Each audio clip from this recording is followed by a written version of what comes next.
Hey, good evening, everybody. How you guys doing tonight? Good to see you guys back here Tuesday night, August 23rd. Can you guys believe less than 30 days we're looking at fall? I know summer's over. Get used to it, folks. But that also means that the kids are going back to school. Kind of really relevant as to what we're going to be about tonight. We have a special guest we'll be bringing on here in a couple moments. Her name is Scarlett Johnson. You guys should be pretty familiar with her. If you're not, you guys are in for a treat. So we got a lot to unpack here. But before we get started completely in its entirety, let's break down a couple housekeeping things. Tonight, we're not doing the Caramel Conservative podcast. We're actually going to be rebroadcasting this stream on Spreaker.com. So you'll be able to listen to the audio version of this once we're done. And then, of course, as always, if you could do us a solid, this is kind of a big deal. Make sure you're smashing that like button right down there below, whether you're watching it on Facebook Live, YouTube. It's a small thing for you guys to do, but it really helps us a lot on our journey to 100 subscribers. We really want to get to that so we can get that customized URL. So that would be a huge thank you if you guys could do that, especially on the YouTube channel. Make sure you're a subscriber on there. Hit that bell notification so you can get all of these videos from the Wisconsin Conservative Conversations. So tonight, as you guys know, I've had a lot of great guests on here. Last week we had Paul Farrell. We've had Adam Steen, Robin Voss, Patrick Teston. But this young lady that's coming up tonight, I had the privilege of meeting her at the Republican Party's of Wisconsin's convention. And I have been familiar with her and her work over the past, I'd say, year and a half in the Mequon Thiensville School District. And one of the things that I really admired about her is her ability to go from being that parent to the parent activist. So tonight, I'm going to bring on a special guest here in a moment. And of course, in the chat room, just a quick reminder, please be courteous to everybody in there. Throw your questions as you need to.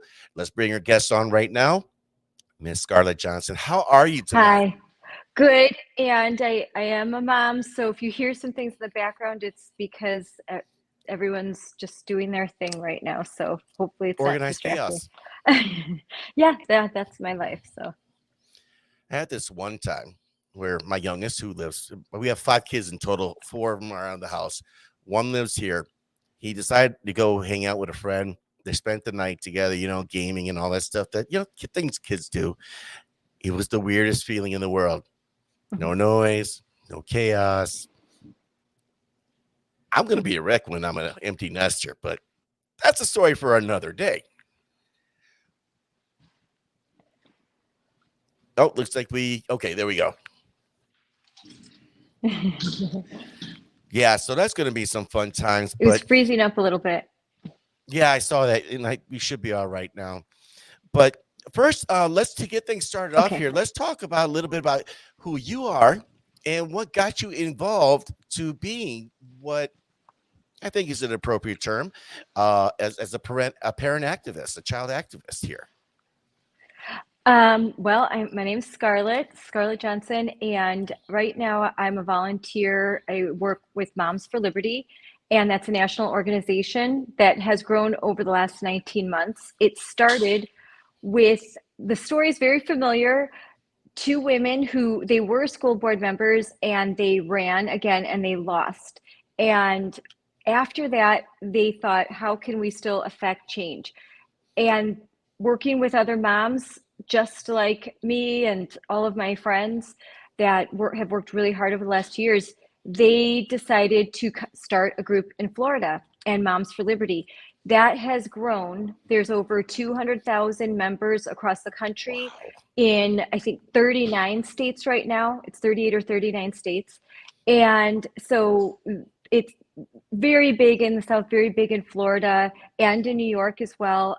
So I'm one of 4 chapters in Wisconsin, and I've in southeastern Wisconsin, and I will help parents anywhere in Wisconsin. Amory, Wisconsin, I have worked with parents, Green Bay, all over. So, and now that I've had some more exposure recently, my inbox is full. There are SOS calls from all over the state.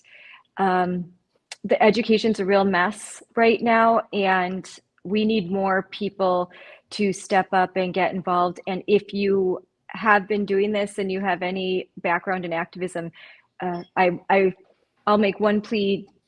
Contact me. We could use some help in Moms for Liberty, because what happened in Wauwatosa is going to happen more and more. So we need leaders in a community to help be the change. So yeah, obviously we want to talk about what happened in Wauwatosa last night, Yes. because that, from what I've been able to watch from last night, you did some streams, and of course, some of the stories that came out today kind of shocked. Obviously, the big key words that we have seen before, we've heard CRT, we've heard Common Core, we've heard SEL, we've heard DEI, we've heard all these things here. But what last night seems to have gone really over the top. Yes. What was that about? Why the push for this hypersexualization, I suppose, is what it is. That's a big question. A lot of people ask, well, what's the end game? And I think that's complicated. Oh, hey, Brian. Brian shimming in here tonight. Hey. So although I've been involved in school board politics now and organizing background, I think a lot of people know this, but I was part of the Mequon recall group. I was one of the leaders.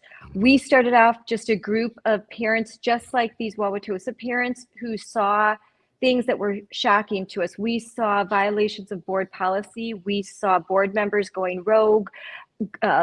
They completely ignoring the will and wishes of the taxpayers, of the parents, and repeatedly, time and time again over a year, simply, they didn't roll up their sleeves and get to work.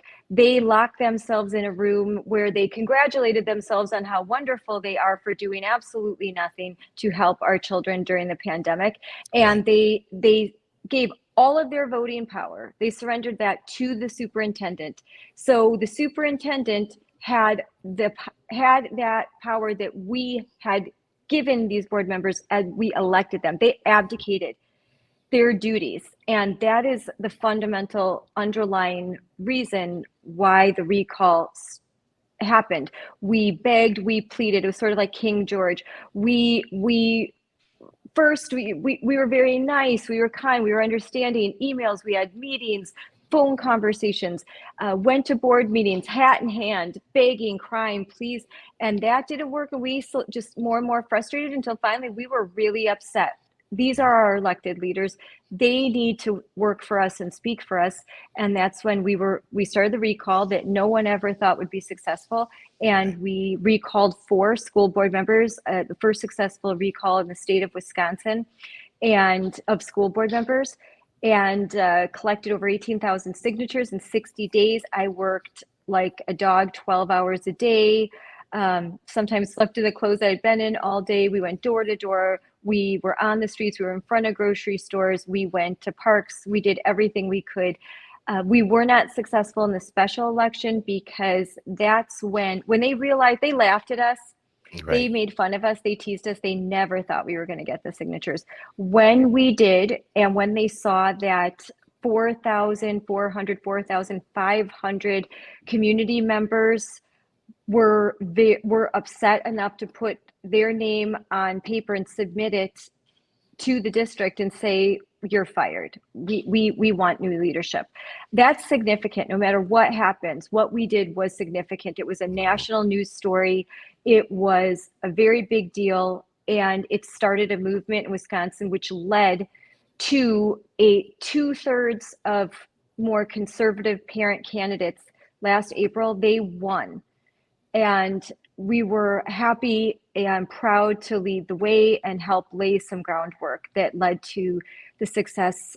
And I know there's going to be a lot more success in April 2023, because rather than learning from what has happened over the last year, rather than sort of recognizing what is going on, they can't read the room. They're tone deaf. They are doubling down on woke. They are becoming more aggressive. They they disregard parents, that there's only a privileged group of parents that they listen to, the sycophants that just follow them around, do whatever they say. For reasonable parents, traditional parents, not necessarily conservative parents, just parents that aren't completely woke and aren't going to Right. just listen and obey. Parents that actually would like to have a conversation and not be told what to do, who believe that they are partners, equal partners. How dare you? How dare you think you're equal to me? I think that's the attitude of a lot of boards across the state. Like, I'm the expert. You listen, I talk, sit down, shut up. And that's what I saw yesterday.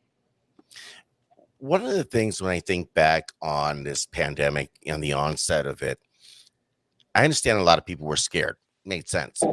Because you were dealing with a novel virus, you didn't really know what was going on. So I get some of that, but there was a lot of negatives that happened. But I think one of the positives that came out of it was a lot of parents all of a sudden were awakened to what was going on in their schools via their kids' computers.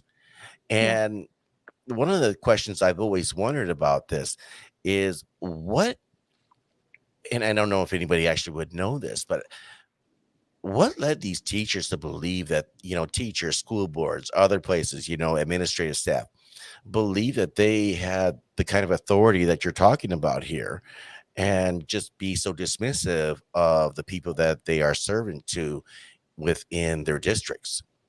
I think they have lived so long in an echo chamber that they didn't understand that not everyone thinks like they do. And that is really a fundamental flaw with the modern left. They are unchallenged by ideas. And if they are, they need to go to a safe space and run. I mean, maybe I'm going too far ahead, but at the end of all this, we just discovered today, I was sent a leaked email from, I think it was 44 employees of the Wauwatosa School District. They signed an email, and I have it, right here. They signed an email saying that anyone that disagreed with them was queerphobic, transphobic, spreading disinformation, that they were liars, they were bigots, and they were spreading misconceptions and unrestrained hate speech. They make us feel unsafe. This is, I listened, I watched virtually the August 8th board meeting, and I was present yesterday at the board meeting. Mm-hmm.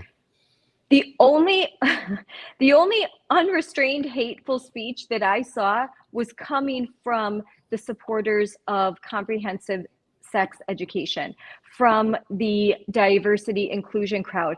I saw so much hate, and on the other side, none. I saw respectful, even as I and many other residents in that room, call me out. I'm with Moms for Liberty. Right. I was amplifying their message. Call me out, that's fine. But to snicker and laugh at moms, there was a mom that had 4 kids and kind of went before the board to talk, and they were laughing at her. They were making fun of the way she looked or the way that she talked. I was ashamed for them. And yet they will go on social media and say, love one, love one. Oh, we're so special and we're so diverse, as they spit on me and they train their little children to say, I hate you. And then they high five their kids. High five. Good job, kid. I don't care who you are. I don't care what you believe. If my child were to tell someone, I hate you, my child is going to get a talking to. My child is going to have to go apologize, because that is disrespectful, and that is not the way a decent, rational person behaves. And I certainly won't high five my child saying vulgar words, swear words, and telling Right. people they've never met that they hate them just because they don't like their ideas. That's not American. That's something else. And that's what our kids get in school every day.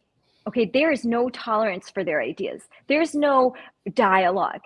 There, and that is why the opt-out option for comprehensive sex education doesn't work, especially for older kids, because there are now kids that are given license to bully as long Mhm. as you're bullying a cisgendered white kid. And I'm Right. Hispanic, so I can say this. If you're white and cisgendered, that's okay. You can go ahead and bully that kid, especially if they dare. What if they're Catholic? What if they're Lutheran? Well, then you can take out that kid. That kid Right. doesn't have a say. That's so wrong and the opposite of diversity and inclusion. And that is what is going to happen. This is such a divisive, and we'll get into that. It's such a divisive curriculum. It is a way of thinking. It's If you read through the documents, which I have, I've got all when the of the authors of the curriculum. They start slow, just the way the left always does. They start with, here's a little something. Eventually, it becomes a takeover of systems. It becomes integrated into social emotional learning. Hmm. Comprehensive sex education, social and emotional learning go hand in hand. And as the creator of this curriculum said, this woman said, and I watched the YouTube speech where she said, my goal is, this isn't a class. This is going to be woven in to their content Yes. every day in every subject. You can make Romeo and Juliet about consent. That's what she said. Hmm. We can talk about, well, sexual consent at what age, and if Romeo and Juliet can get married and have sex at 13, why can't you? That was her speech Right. that was recorded, and she was embarrassed by it. But of course, you know, they can say whatever they want, and they do. They say, and when you don't have the legacy media reporting on it, and when it's only your voice and my voice and the voice of the renegades and the dissidents, well, it's harder to get our message across. But all one needs to do is, if you know how to use the Google function, you can see everything that I've seen. If you Right. can, if you can click.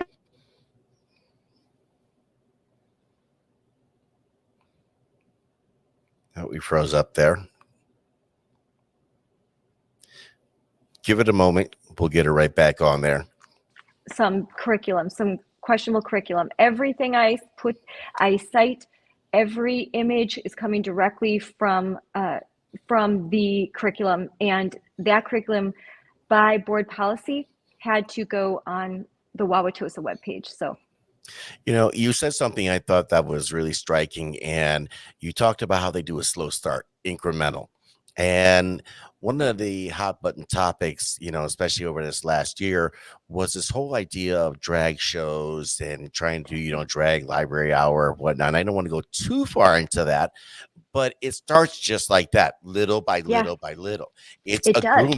grooming method. And it Paris here, Paris Procopus, Hey, Paris, from he was there Wisconsin. yesterday. Oh, was he? Good, Yeah, he good. was. That's awesome. But this also he brings up an excellent point. The left have been at this since Woodrow Wilson, and they play the long game. They For play them, the it's like, long game. we don't want to win here in a year. We don't want to win in two, although if they can, they will. But it's step by step by step, and they'll take as long as they need to. Your Mhm. point, though, that we really can't depend on the mainstream media to report this type of thing. You really No. can't depend on the legacy media or old traditional things. That's why I think the importance of shows like this, Paris with the Wisconsin Conservative Digest and News Undone, Wisconsin Right Now, Brian Schimming, Vicki McKenna. I think there's a lot of there's more outlets, and this is part of the overall culture war that has It been is. going on for quite some time. And It's people it's been often going on joke for a me, long time, and we didn't even oh, know it. yes. Well, here's the thing. People joke me about this all the time. I love anime. Always have.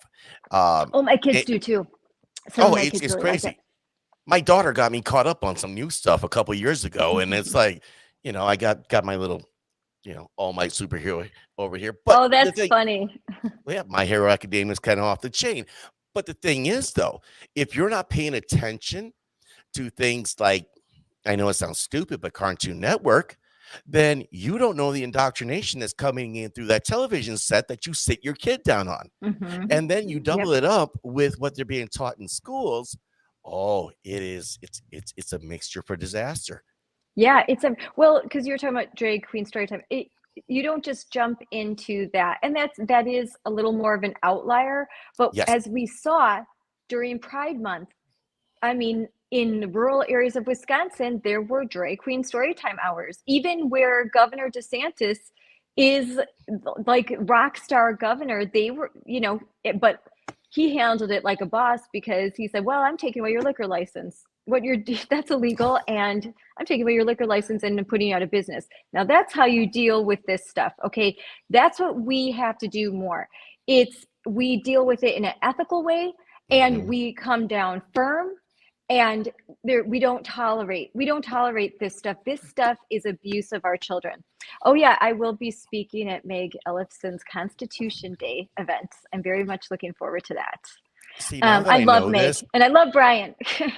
they're both awesome. I haven't had a chance to meet Meg yet. I will here on September 10th up in Manawa. They're having the Wapaka County Republican Party's having their rally for liberty. So I'll definitely be attending that. Wausau here, it's about an hour and a half from my place, which is like a stone's throw up here. So yeah, I'll probably be there too. Oh, cool. I'm gonna go. I'm gonna stay the night because it's a long drive for me. It is indeed. But yeah, I think overall, this is when we look at the totality of this is part of the whole culture war, and it is It is. coming from all fronts. And I Oh, think, and I'm holding up this yes, book. Sorry to interrupt you, but no, I'm going to please, show. I'm like when you said, "How do you get to the drag queen story time?" Julian is a mermaid. This is one of the recommended books for kindergarten, and it's a book about a boy that dresses like a girl, and that's okay. And it's also I find this is a Hispanic character. This, and I have to say, because you're Hispanic, like this yeah, kind of stuff doesn't play well in the Hispanic community. So I think this is also meant to try to start to indoctrinate the Hispanic community, which is hmm, resisting this.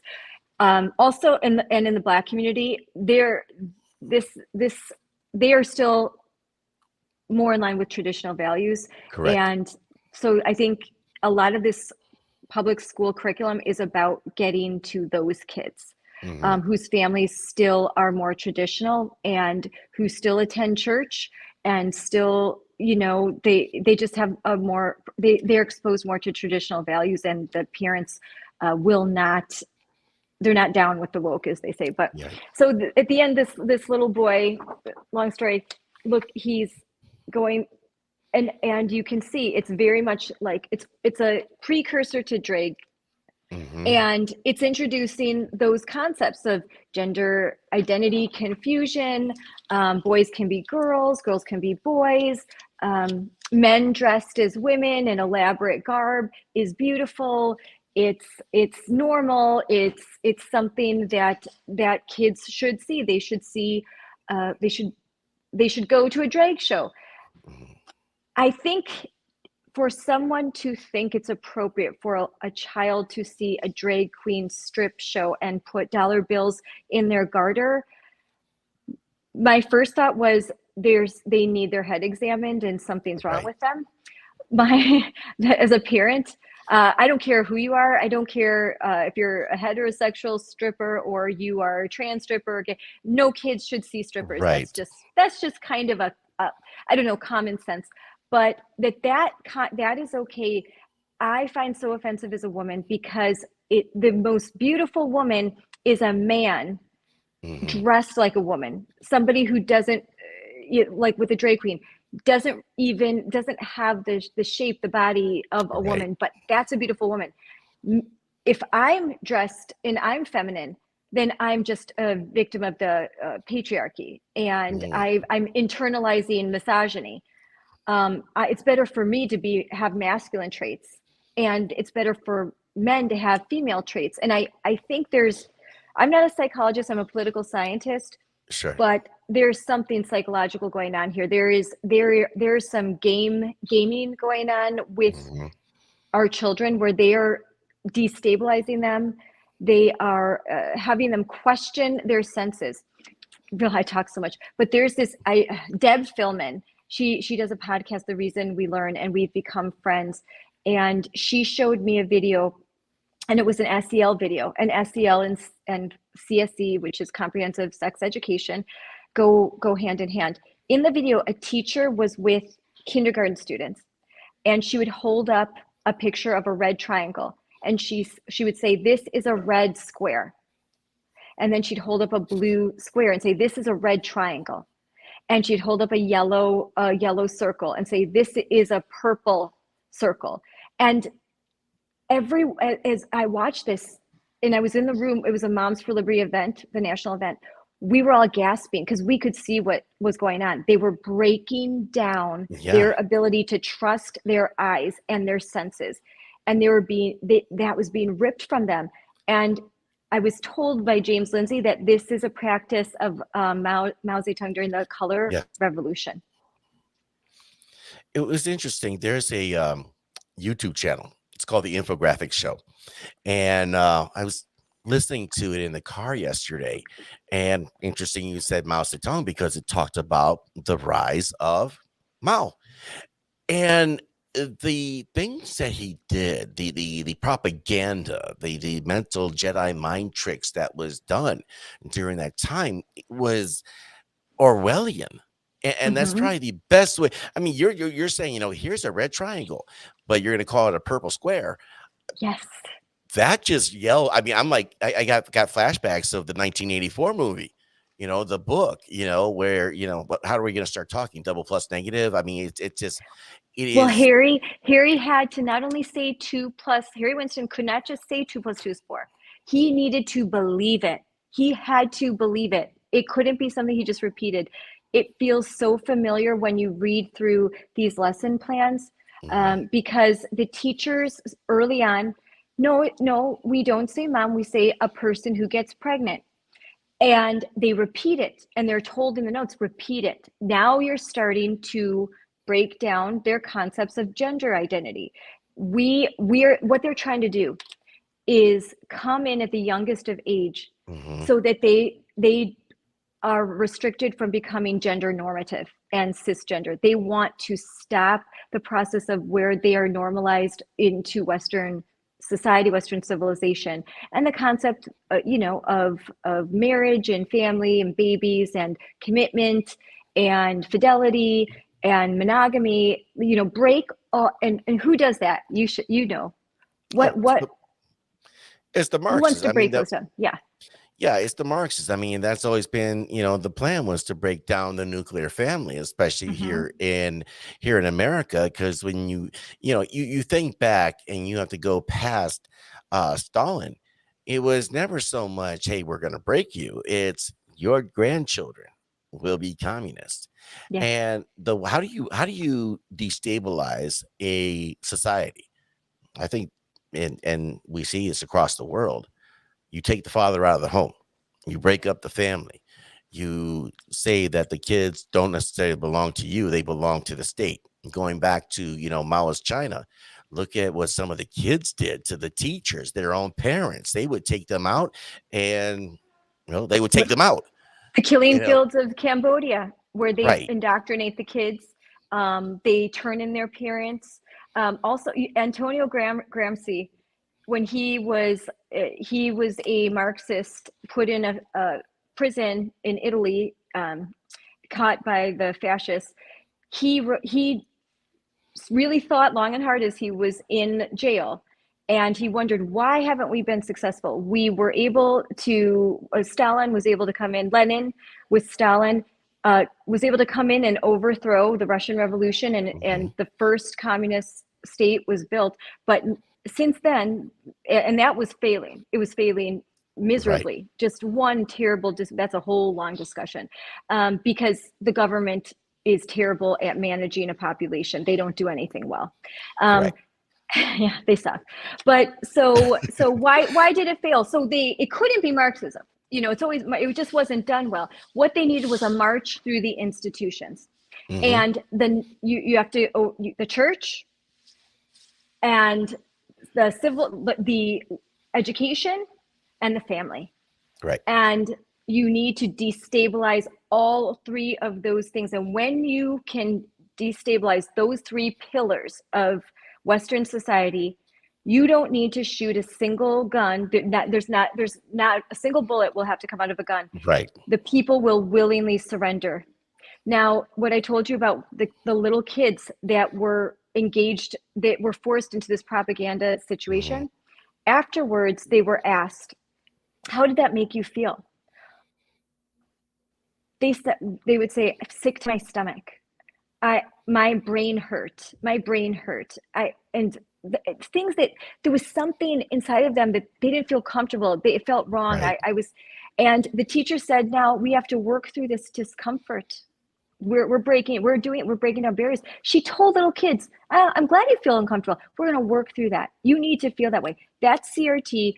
That's critical race theory. That's gender theory and gender queer ideology theory, all based in Marxism. Has nothing to do with being gay or straight. Nothing to do with Right. that. I know that it's often that you're anti-LGBTQ. Has nothing to do with sexuality. It has everything to do, just like CRT is not about race. It's about a theory. It's about overthrowing Western society Right. and putting in something else that's totalitarian. That's what it's about.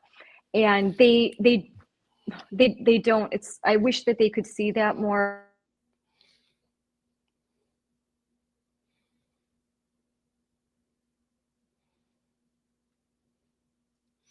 We froze up again, so just bear with us for a moment here. Now, this is just really shocking stuff when you think about the mind games that they're playing here with people. And we'll just kind of get some commentary here while we wait for this glitch here to clear itself. But one of the things that I do often wonder is, oh, we got you back. Yes. Outstanding. Hold on. I'm going to tell my husband to check on my.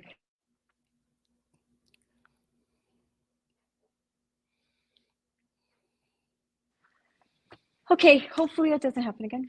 No problem. No, one of the things that I wonder in that the story you're telling us here, how do they deal with the kids that are like, no, that's a red triangle? Well, that's just wrong. It's a purple square. No, it's a red triangle. How do they deal with those kids like that? I think they will just continue to work. They'll be the problematic kids. Actually, Ayn Rand actually wrote stories about that. The kid that's the problematic kid, that tends to be the libertarian. That actually sounds like me. My dad tells a story where he was trying to teach me colors. I was probably 3 years old, and held up a crayon. What color is this yellow? What color is this blue? He held up red. I said, that's cherry. And he said, no, this is red, and did it again. And I said, no, that's cherry, and did it again. And I'm like, no, that's cherry. And I had to go stand in a corner and say, red, red, red. And then he said, okay, what color is this? And I said, it's cherry. Defiant to the end. Yeah, so that says a little something about my personality, that when I think something's right, I will just continue to go with it. But it's very sad for me to see that people are just doing what they're told. They are, and we saw this through COVID, that Yeah. they want to be told what to do. That's the saddest part. Yeah. That parents are, that love their kids, but it's hard to stand up against a whole culture. It's really hard to not be invited to all of the picnics. It's really hard to not be on the most favored list of the PTO when you're used to that. It's hard to be on the outskirts. But I'd rather fight for my kids' freedom and their sanity. And it's worth not being liked. Right. It's worth it, some people, because you know what? I found a whole nother group of friends that are way cooler, way more fun. I have more friends than I have ever had in my life. I know people all over the state, all over the country. And I did before because I was a Navy wife for 12 years, but now it's awesome Mm-hmm. and with really great free thinking people that you never have to worry, did I say something wrong? Did I say something that will offend Right. them? You can just, you can disagree and still be friends. They will Right. still be friends with you if you don't agree on everything. And that's a wonderful thing. And that's what's great about Moms for Liberty. There's also FAIR. There's No Left Turn. There's a lot of organizations Mm-hmm. out there for parents where you can get support, knowledge, and build friendships. Right. The founders of Moms for Liberty, we're on a text chain. And when they saw that I was basically assaulted yesterday. Yeah. It wasn't true. I don't want to dramatize it.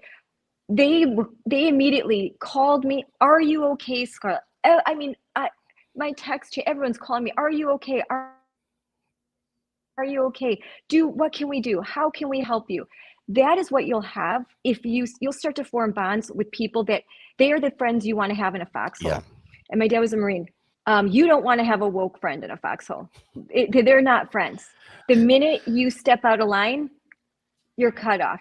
You obey, and that's the end. Unfortunately, they can't be successful. They don't build things. They tear things down. Mm-hmm. It's sort of like the French Revolution. Eventually, they run out of people to put through the guillotine, and it's unfortunate, but in this, I mean figuratively, obviously today, that Yes. they tend to just cancel their own, as we see. Yeah. Once they run out of, they start to cancel each other, and that might lead to some more red pilling, but it's so toxic. It's so hateful. I saw it yesterday, and it makes me sad. And it makes me sad that children are trapped with these people in Mm-hmm. school rooms. And not all, most teachers, I think, are as afraid of what's happening as we are. Right. They, I mean, what's going on in Wauwatosa, I've never been contacted by more current and retired teachers in any endeavor as Mm-hmm. this one. There Well, are a lot of them that don't like what's happening. It doesn't mean they agree with us on everything. They probably right. disagree with us on most things, but they don't want to teach 5-year-olds. They don't want to teach 5-year-olds that there are no boys, there are no girls. Genders is your parents guessed what you were. The doctor just made a Mm-hmm. good guess, and they don't want to teach. And I'm going to say some things. They don't want to teach little girls in front of boys where their clitoris is and label it. Right. That's what they would have to do. The vagina, the penis, the foreskin. These Mm-hmm. are 5-year-olds. Why are we doing that to 5-year-olds? Why are we sexualizing them in that way? Why by first grade do we have them role playing improper touch scenarios and then sympathizing with the adult that touched them improperly? Well, Right. how can you tell them how you feel? You know, that's called abuse. Someone touched Mm-hmm. you improperly. You call the police, you call your parents, and then that person needs to go to jail. Instead, it's so bizarre. Uh, Well, it's I heard, and this was, it wasn't from Tosa, I but it can't was think. somewhere. Oh, go ahead. I'm Oh, sorry. go ahead. No, you go. You go ahead. But it was somewhere else I heard this where they said that, well, don't call that person a pedophile because it's like calling a black person the N word. And it's like, No, no, no, not even close. It's not like calling a black person an N word or calling, someone no, like me you- an S word or a coconut or no, anything else. No, and no. it is a grooming process that they're doing here. And I pulled up the article here and I got this from Fox 6 News. And this is just some of the stuff. And you had touched on this. What do kindergartners need to know about, the Yeah. penis, the vulva, the anus? I Yep. I have 3 biological kids of my own. And in kindergarten, they were playing Legos, trying to make friends, socializing, that type of thing. I don't see where they need to know that. There Yeah. was certain things I can understand. Hmm. It's like, hey, don't let anyone touch you down there. Cool. Yeah. I don't think Yeah. anybody's going to disagree with that. But do we need to start identifying, pin the tail on whatever? I'm looking at the second grader stuff. I mean, what is this here? Addressing gender stereotypes? Yes. Oh, come Yep. on now. Yes. first, The then absurdity goes on and on and on. first grade, a princess boy. And my princess boy has play dates with boys and girls. He likes to climb trees in his princess boy tiara and crown. When he plays dress up, he likes to change clothes. He wears ballet leotard. He dances with friends. This is just about, again, breaking down the gender stereotypes. Mm-hmm. And here is another first grade, the gender wheel. And it's colorful. And when you spin it, oh, someone's saying they're having a booth at Beta. So good. Hi, Darlene. But so you spin it and it says here, I'm wearing a tutu, and am I a bigender, a third gender, a two-spirit? Then I have a body part that adults guessed was a boy. And Yes, this is for first grade.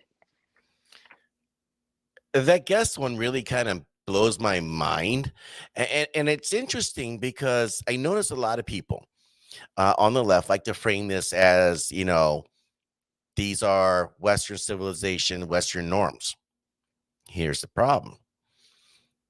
Since the dawn of time, humanity has existed. Let's see. There we go. We got you back here. And we got more. What do we got here? Kindergarten. This is kindergarten, first grade. And it's not the stork. And it says when grown-ups want to make a baby, they have a special kind of loving called making love or having sex. This happens when the woman and man get so close together that his penis goes inside her vagina. That's for kindergartners. Okay. Yeah. And that, I mean, it's just too soon. It's too young. This is second and third grade. And you can see, so they watch a video, bodies are beautiful. And all the couples are not, they are not normative. Mm-hmm. They're a lesbian couple, same-sex couples, a transgender couple. And that they're just repeating these themes to the kids at a very young age so that they are comfortable with things that are not just part of their traditional gender normativity. Right. And I feel that this is a manipulation of language, that ideas are are being shoved into them, Mm-hmm. and repeated. I think that you can teach kids to be inclusive and to not bully and to be kind, and that there's different kinds of families without every day, just making sure, like doubling down, sending that message, make sure it's clear to the point where the kids have to repeat it. Let's repeat this again. Let's play a bingo game called Bingo Gender Identity, where where if you don't get the definition right of the 52 genders or 57 genders, you go fish until you get it right. And and you think the same way and you speak the same way. Mm-hmm.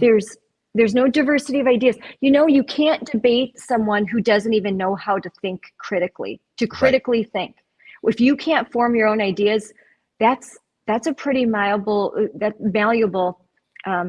person for a government, don't you think? Mm-hmm. They'll just do extremely what they're told. And if they're told that the sky is purple and the grass is pink by the government, again, Orwellian, I guess that's true. I don't have to, my eyes tell me different, but what do I know? I no longer even know reality. Reality is not real for me. Reality is whatever the government tells me is real. Or those in authority. And I really think, when I take a look at this culture war, even on, the political, on the mainstream political front, it really does feel like we're living in a time where on one side, it's believe whatever you want to believe, and that's going to be true. The other side actually deals with reality. Thankfully, we're dealing in reality. The problem is that over a long enough time, conservatives have abdicated a lot of their responsibilities, be it on schools, be it on cities, or many other institutions, that it's allowed the left to take a foothold and, really plant themselves in.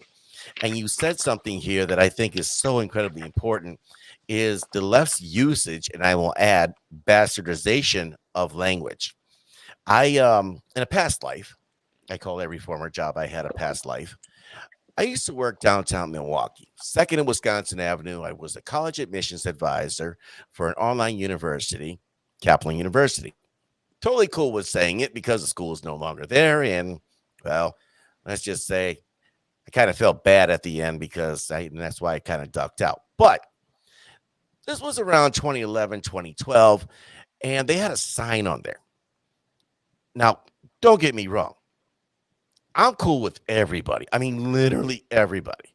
Hmm. If you're Me too. gay, Me too. straight, plaid, if you're trans financial and you identify as Bruce Wayne, I am Yeah. totally cool with you. I don't care You if you're know, an adult, do what you want to do. I don't yeah, care. I God, really don't care. God bless you. Don't hurt no Yeah. children. Don't go hurting, anybody Yeah. unconsensual. I mean, you're talking to a dude. I was in the Marine Corps. I used to bounce at strip clubs. I, Semper Fi. yes, hoorah. So I'm not a stranger to any of this. No, not at all. But the use of language on this sticker that was very prominently placed in the lobby, it said, "We are an LGBT." I don't think they had the Q at that time, but we are an LGBT ally, and you should be comfortable here. And I thought it was really interesting the use of the word ally. It was very specific that they chose the word ally because there's no room for any misinterpretation of this. If Nope. you're not an ally, you got to be what? An enemy. Yes. And I thought Yep. it was just so amazing that they somebody thought that through. Somebody used it very carefully. And you look at even present day, the use of words like cisgender. No, I'm a male. No, no, you're cisgender. What are we making words up now? Is that what we're doing? Because I feel like that's what they've done. And Yep. in the process, they have weaponized and bastardized language at the same time. Yep. And that's what this email is about. The email from the 44 or 45 educators, the original John Call, because Kami isn't here. Yeah, Mm-hmm. they are. They don't understand. Our kids. I mean, I've taught my kids. I often like what is communism, and they've asked me, and then they're like, I wish I wouldn't have asked. But we'll try and watch shows, even things like Batman. I think Yeah. there's good ways to use pop culture to get your point across, but that's exactly true. Mm-hmm. This email from the Wauwatosa administrators and teachers that called everyone that disagrees with their ideas bigots, liars, homophobes. You're the worst. You're the enemy. I mean, can you imagine that you are a parent in the Wauwatosa School District and now you see this? What are you supposed to think? Right. How are the kids supposed to feel? They're the enemy. They're the bad guy. That there's something wrong with you at that point. Right. Yeah, that you should feel bad about yourself, and that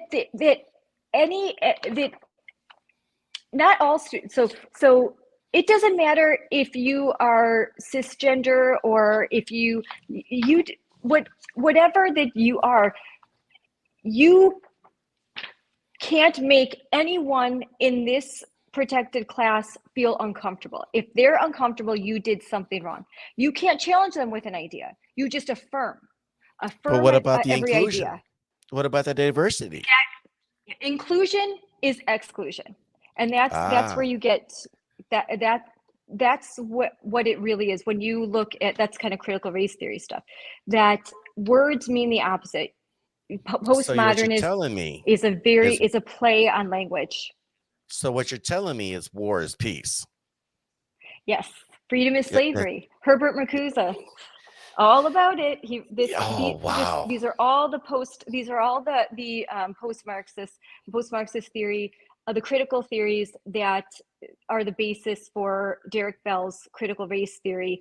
Mhm. It's not, there's nothing new. These all go back to Marxism, and even farther back than that, all the foundations for that, the collectivist point of view. Correct. And there that I listen to hours of James Lindsay, so you can tell.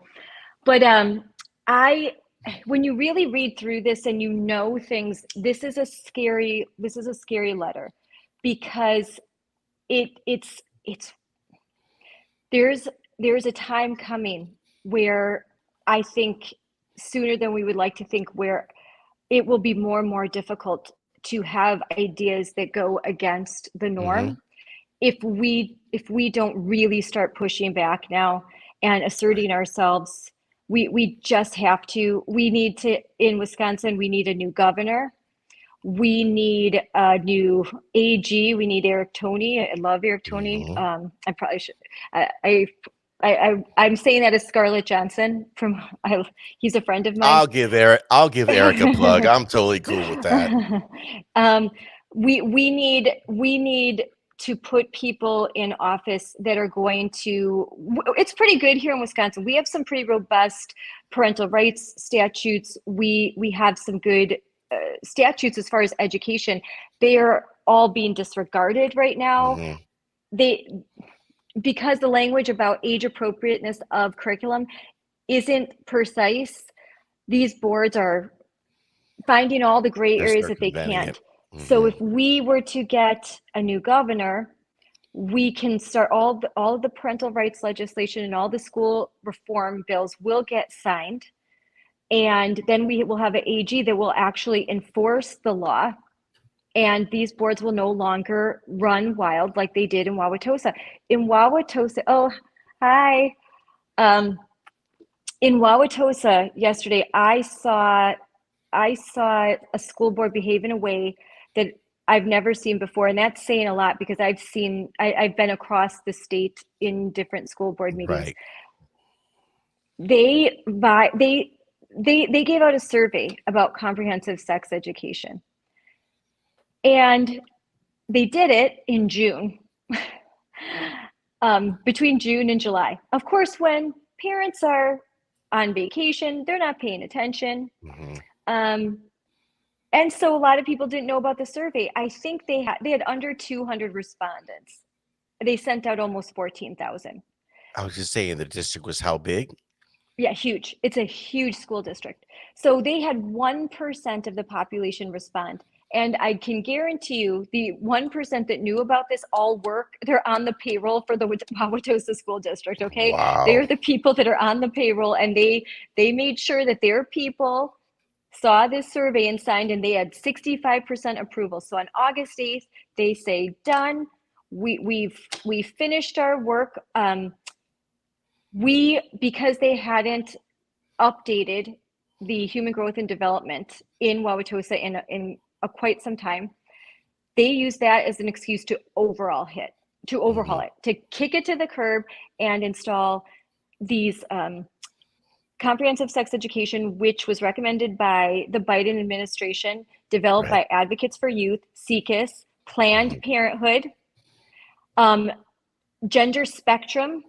It is a who's who in far left education ideas. That's who wrote this curriculum. Advocates for Youth, their mission statement states, their mission is to create a pipeline of young activists that will go out into the world, not just the United States, in the world, and fundamentally transform systems and eradicate all inequalities and disparities. I've memorized it. That's their mission statement. Their mission statement is political. This curriculum is political. It is agenda driven. There is a reason behind this curriculum, and it is not to inform and educate and help kids. It's to bring about an agenda. It's Mm-hmm. also well funded. And hey, if kids start having sex earlier, well, they're going to need to buy birth control. They're going to need to get on medicine. They're going to Yep. be riddled with anxiety and a lot of personality disorders because at very young ages they were introduced to concepts that they don't have the capacity to understand, and they'll have mental breakdowns, and that means that they'll need a whole lot more drugs, right? Well, it's the pharmaceutical industrial complex right there. Yeah. I mean, Oh, and then a lot more abortions. So their yeah. Planned Parenthood, they're going to make money off this curriculum if they introduce abortion. So in fifth grade, I'll find the slide. So you think you're pregnant. That's a For lesson fifth for graders. fifth graders. So you think you're pregnant. You think you're pregnant.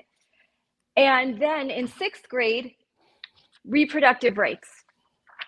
Because advocates for youth in their toolkit, they say it's just horrible. It's horrible in Mhm. America. They actually put an age restriction on when a kid can get an abortion.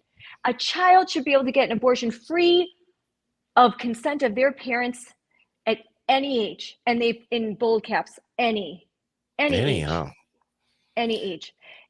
No, you you probably know people. I know a lot of people that are consider themselves progressive. When I yep. show them this, they're like, no, no, no, that's child abuse.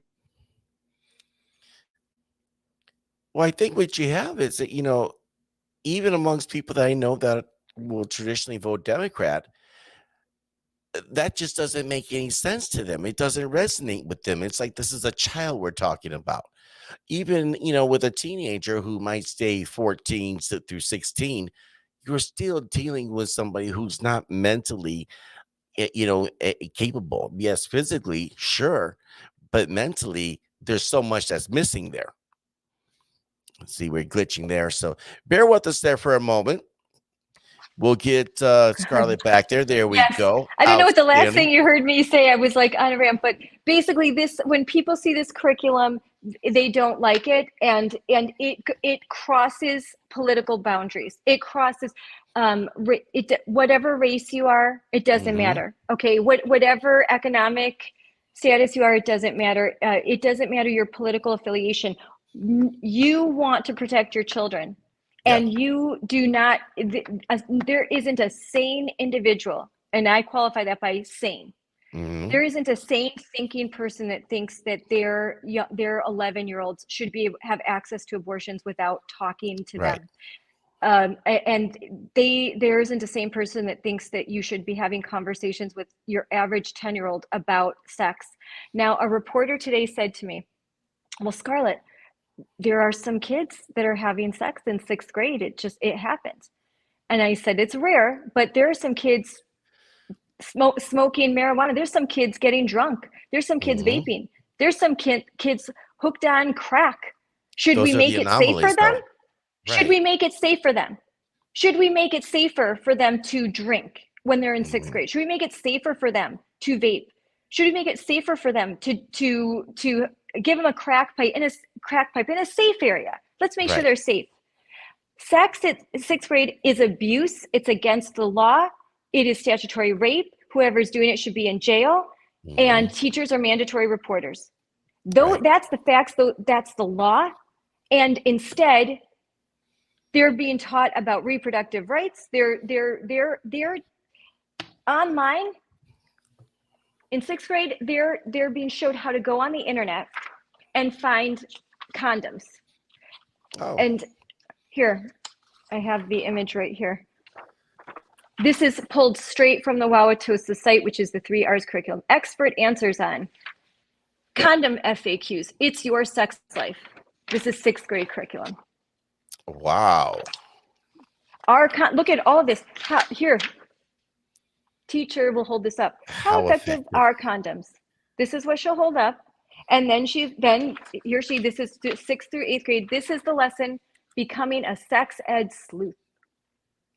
So this means how to go on the internet in a real, and you have to be a detective. Go on And the what it, internet and find condoms. And who do you think that they're hiding this from? oh, of course, they're going to hide it from mom and dad. Mm-hmm. Oh, you mean person who gets pregnant and person who delivers the sperm? That's not, Right. you don't say mom and Well, dad. oh, my bad. My bad. My bad. I should know better than that. My Yeah, cis mind just didn't allow me to rationalize that. that's okay. We'll just repeat it about 50 more times until you get it right. I am Um, stubborn, though, so I got to warn you about that. and these are just things that I'll hold up. A couple has been together for a month and they're talking about having sex. These are sixth graders. Two sixth graders have sex. They are both committing a crime. It Most of shouldn't be these happening. kids, most of these kids, even at sixth grade, generally tend to be poorly proficient. And I don't want to use the word proficient because there doesn't even come close. Uh, they're still dealing with remedial things like, English, syntax, mathematics. In And we're America, worried. only, go ahead, I go was going ahead. to say, and we're worried about we're doing this here. I mean, I just it blows my mind. We're not preparing these kids to be anything other than useless drones. I mean, Yeah. schools are supposed to have you prepared to become patriotic citizens eventually. And I understand there's an argument, during the Industrial Revolution that schools were revamped and it was to create factory workers. And I understand that. But I remember coming up in a time when the whole idea was to form critical thinking skills so that you can become the best version of yourself, not that, oh, I need to identify as a squirrel today. Well, you know what's funny? Because you said, they've rejected the flag, like the American flag. Mhm. So before the school board meeting, because on August 8th, a lot of parents started to read the curriculum. We were able, I'll start from the beginning. A group of parents, in total, over 100, now well over 100 parents, and that's just parents. And then there's citizens, there's taxpayers, and every one of those Wauwatosa residents tells me they know at least 10 other that completely agree. Mhm. They just couldn't be there. We have Zoom meetings and send emails and go over the curriculum and go over the links. And I took on the task. I'm going to just dig into this and I'm going to find out what is comprehensive sex education. And boy, was I surprised. And Right. I was able to help them also to get their message out, to amplify their message. It's not Scarlett Johnson. I am just working in my capacity as Moms for Liberty to amplify their message. The Now the other side, the radicals on the other side, tried to make it look like that I had this wasn't about Wauwatosa anymore. This has always been about what's happening in Wauwatosa, and it affects all of Wisconsin because this is going to spread. And FYI, this curriculum was brought in through a federal grant paid with federal tax dollars, Mhm. okay?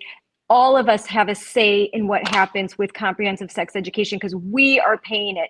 All the groups that I've mentioned, SECUS, they get a lot of funding from the government. So does Yes. Advocates for Youth. A lot of government. We are paying for this stuff, and we all, the state contributes. That's part of the funding formula. We all have a little bit of a say. But I understand. I didn't go to the school board meeting to speak. I went there to help support Mhm. frightened parents that have never done this before, and to help them. If they said, Scarlett, I want to write a speech. I'm a little nervous. Do you know, I didn't write a single speech. I would talk to them. How do you feel? And there was a mom that said, I feel abandoned. Mhm. I'm a Lutheran. We have a family, we have two beautiful children. I feel like the district abandoned me and devalues me because I'm a Christian. And I said, there's your speech. That's Yeah. your speech. So Empower that's them. empowering them. That's what Moms for League is about, empowering parents. They hate that. So Mhm. they try to say, well, you live in Mequon, you shouldn't be here. No, I'm in my capacity as Moms for Liberty. We're a national group. You have about a gazillion groups that help you. They were putting out an Correct. SOS calling every activist in the state of Wisconsin and probably over the border in Mhm. Chicago. And that's all they could get. People think, oh, they had a lot of, I'm like, I've been sent, I have my little birdies. I've been sent in their chat groups. They were trying to rally and get a huge rally. They had about 75 people, maybe at some point 100. That would be a Mhm. high estimate. It was about 75 people. They were wrapping themselves in a pride flag.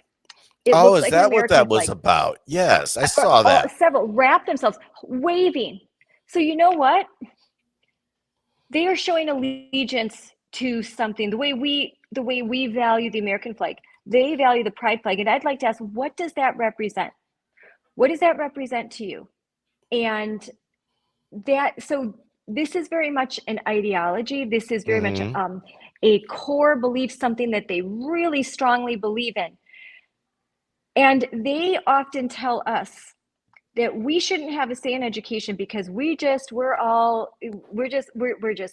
you either I'm not a particularly religious person, but Right. I'm a Christian, and so your Western values and your ideas, they're just too dogmatic.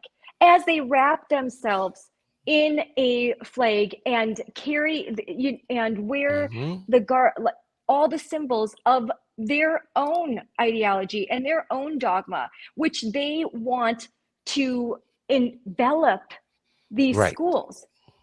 So they are just as they are dogmatic. This is very religious to me. Having my grandfather was a Pentecostal preacher, um, and it feels very much like that. It feels very Hmm. religious. You are a sinner or a saint, Right. and the only thing is there's no salvation for you. It's an eternal struggle, and Right. you'll never get there, and that's why they're so bitter and unhappy. I mean, you wouldn't see a more unhappy group, but when we got there, we just were holding our signs. One of my signs: no porn, no porn in schools. Hmm. Parents or partners. And reporters came and they wanted to interview us. We were the few people out there in opposition. Most of the Wauwatosa stakeholders and residents were taking their seats inside of the room, the very small room. They knew they were expecting a large crowd and they kept it in a So small kept it room, with a small room, limited and then had capacity. two overflow rooms. So there was a ton of people there. It was to be fair, it was 50-50 or about 60-40, 60 against, but maybe to be fair, about 50-50. That Hmm. community is divided on this subject. I think the more people know about it, it would be probably about 60-40 are against it. And Right. with those kind of numbers, but like protect. So we were just holding signs like this, and they started to hiss at us, spit. When a reporter tried to talk to us, they knocked my Amber Schrader, who's a rock star Yes, she mom is. activist, amazing. Um, you should have her on. She'll talk your ear off too. Oh, for sure. The two of us together. Oh, it'll be like an all day show. Well, you know Um, what? I am not opposed to that because the information that you're providing here is so important. It's so critical. I find myself learning something, Good. and I'm this is, glad. I can't stress and thank you enough for this because I like to think that I have my finger on the pulse on a lot of things, and I do. I don't have it on everything. And that's why I'm extremely grateful and I think we all have a debt of gratitude we need to give to you and your fellow moms for liberty because these are things, like I said, I find myself Yes. learning a lot right now. Yes, Denise, Julie, Rich, Ina, they were all there. Ina's husband. There's so many rock stars that are a part of this group in Wisconsin and other parent groups. Like I said, Mhm. Fair, Allie from No Left Turn. She was Yep. there with us. She. Oh my gosh, is she is. Uh, she has the strength and the fortitude to just she's not afraid of anything. Mhm. Um, and she's the one that called the police when we were kind of surrounded by this group and it started to get a little bit uncomfortable. I brought out my phone to start recording and my phone got knocked out and Amber was getting shoved, her hair was getting pulled. The reporters left. They were like, I'm getting out of here. Right. And they asked politely, can we please interview these ladies? We already interviewed you and now we would just like to hear the other side. And they said, no, we don't want you. They're bigots. You don't want their side. It's You a don't want to common hear them. tactic, right? It's a common tactic from the left that you can only hear us speak, but you're not allowed to talk. You're not allowed to let them have a voice. Why should they have a voice? Yep. And it's the antithesis of the First Amendment. It's Yeah. the antithesis of free speech because whether you agree with it, I find the word hate speech to be hilarious. It's comical. I'm a fan of hate speech. I love hate speech because, well, as long as you're not inciting or provocating somebody to violence, your hate speech is literally your opinion. It might be your political Yes. doctrine, your viewpoint. Fine. Let's discuss this like grown folks do, and maybe we can come to Yep. consensus. Maybe we can't. But even I would even advocate for some skinhead walking down the street to speak what they have to speak because you know what Yeah. that is do we not believe in the Constitution or not? Which one? Yeah. If there's someone that's going to criticize Puerto Ricans, I hate Puerto Rican. I don't really like that, but oh well, free speech, Haters hate on. right to Right. think whatever you want. Yeah. And instead of that, they're just like, go, they should be abolished. How dare they? They can, other Hmm. than you can hate white people. You can hate white people. That's perfectly okay. Unless they're have dementia like Joe Biden, then you can love them, or they Well, are, sex fiends and crack addicts like his son. Then right. you can love those guys, but You can love those. You decent can, people. yeah, your Weekend at But Bernie's crowd, that whole bit. That's, yeah, yeah, that's an interesting one there. yeah, I want to it's real interesting. I want to look at this here real quick too, because I find it interesting that somebody tried telling you, why are you here? You're from Mequon, but this is something that's not just happening here in Wisconsin. It's happening all across the country. I'm looking at this article from the Daily Yeah. Caller here. Um, Exclusive. Shocked by what we found. House Republicans, these are Republicans out of Pennsylvania, demand answers from the governor Mhm.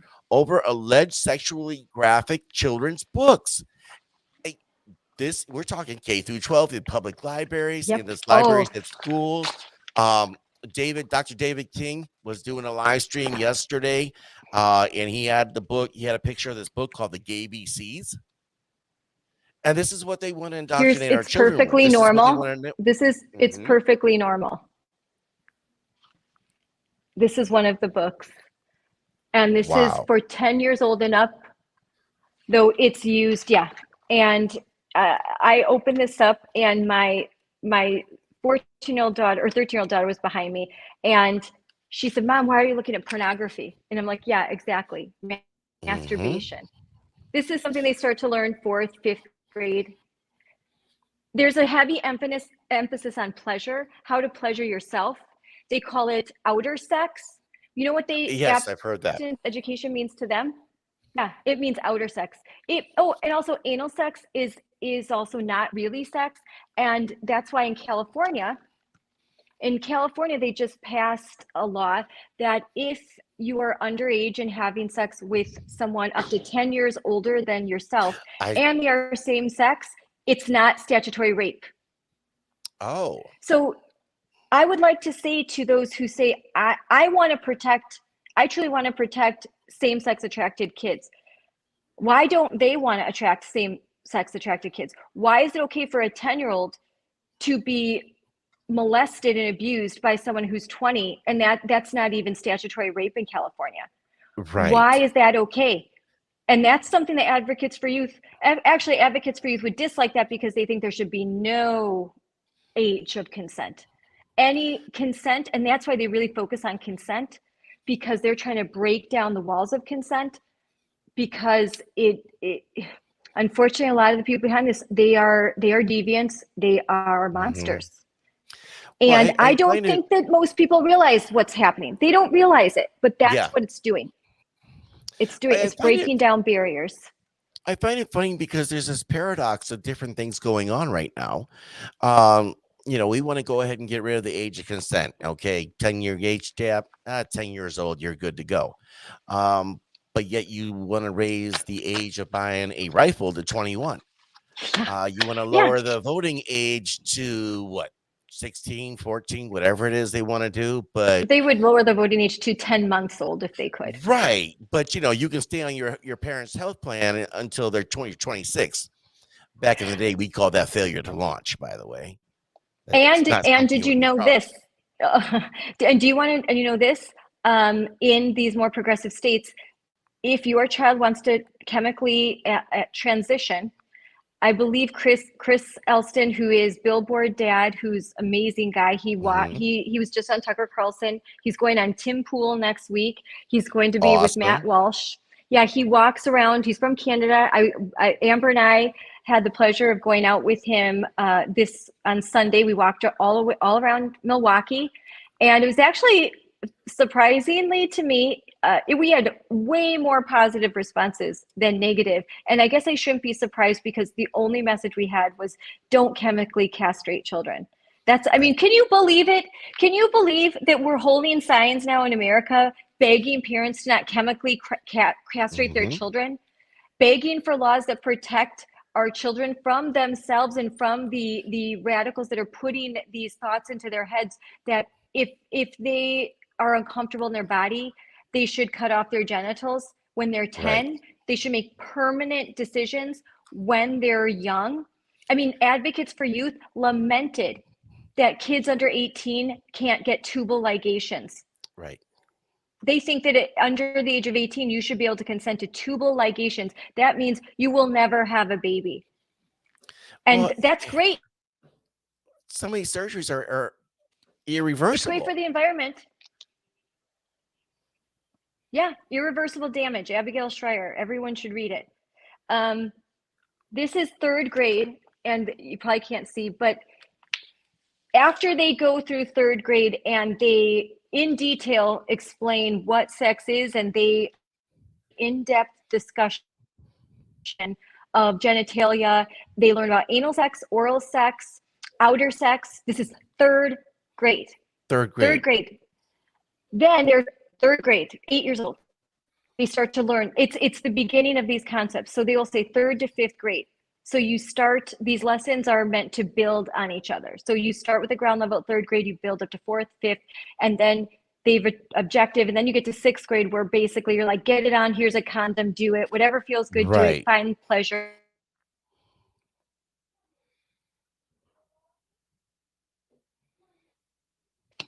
So what it says here is that so these kids are gonna have a lot of questions. They're 8 years old.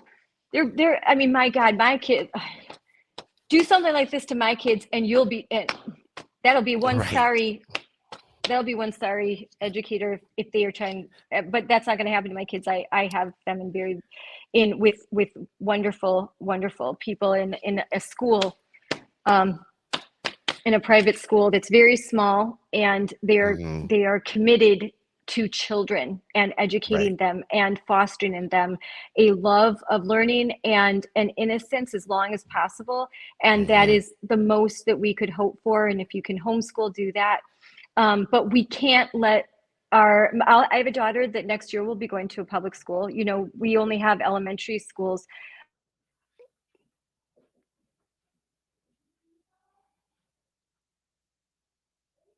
We froze up again. We'll hang tight here.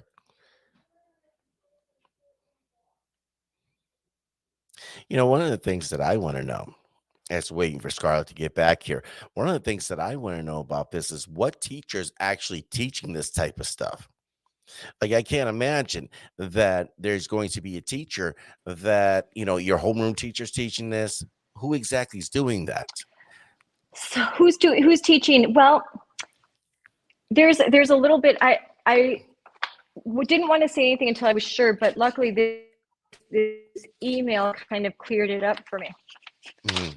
So in this email, they're asking, they not only want this curriculum, okay, which one of the benefits of this curriculum, according to Demand Means, oh, FYI, Demand Means was my superintendent. I have 5 children. I have 2 that have graduated from the public school here, Homestead, and I've had my kids in public schools in Mequon and in private schools. Mhm. And Demand Means was once our superintendent, and he once ran our district into the ground, and now Wauwatosa gets to benefit from his leadership. But How lucky. he lives in Mequon. He lives in Okay. Mequon. So all of these folks that are saying, Scarlett, you shouldn't have a say. Well, he lives in Mequon. His kids go to school in Mequon. He's building a house on the border of Mequon and Germantown. So, and a lot of the administrators that he poached to work in Wauwatosa, they live in Mequon, and they're writing curriculum, and they have a pretty big say in what's happening in Wauwatosa. Right. So it's those are don't if you have a basically what I'm trying to say is if you have a friend that's in a nearby district and they need some help, you help them, and you Mhm. speak at the board meeting if no one else will, and you support them, and don't let these activists tell you that you shouldn't be here, because I can tell you in Mequon, every time there's a board meeting online and in person, most of the people that support their radical agenda, they don't live in Mequon. They live in Brown Deer, they live Right. in Milwaukee, they live in Cedarburg. They don't, most of the most radical voices there's one group, the Coalition, they don't even live in Mequon. They don't live in the Don't, area. they don't take advice from people who hate you. You don't take advice You really from, don't. No.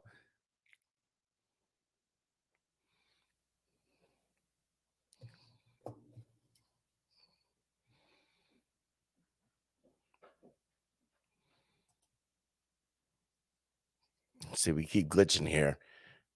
We're gonna get Scarlett back. Don't worry. We still got more to cover here. While we're waiting for Scarlett here, we're gonna get a couple things here. Couple comments on here. Tracy mentioned, keep up the fight. You are needed in West Dallas, West Milwaukee School District. Ryan here mentioned, what's going on, Ryan? Good to see you here. It's still not natural, and not everyone learn in these ways. If you teach what the kid is interested in that day, they'll learn more. Montessori type of thing. All right, we're gonna get Scarlett back here. Think she had to reset that. Transgenderism or transgender augmentations destroy the second chakra. I don't know anything about that chakra, but you might want to lock me in on that. Kim here mentioned here. Kimberly, how you doing? Good to see you. I also had an 8-hour school day from first grade through my senior year. The schools took away civics class early on and won't bring it back ever. I enjoyed learning all day with a teacher that was very loyal to each and every one of his or her students. We were not pushed about our genders. Our morals were never questioned. Our parents respected one another. We sang the Pledge of Allegiance to the flag that was posted proudly in every classroom without disruption, and we needed to. Yeah, different time, a very different time. I think we got Scarlett back here. I'm back. Yes, ma'am. There we go. There we go.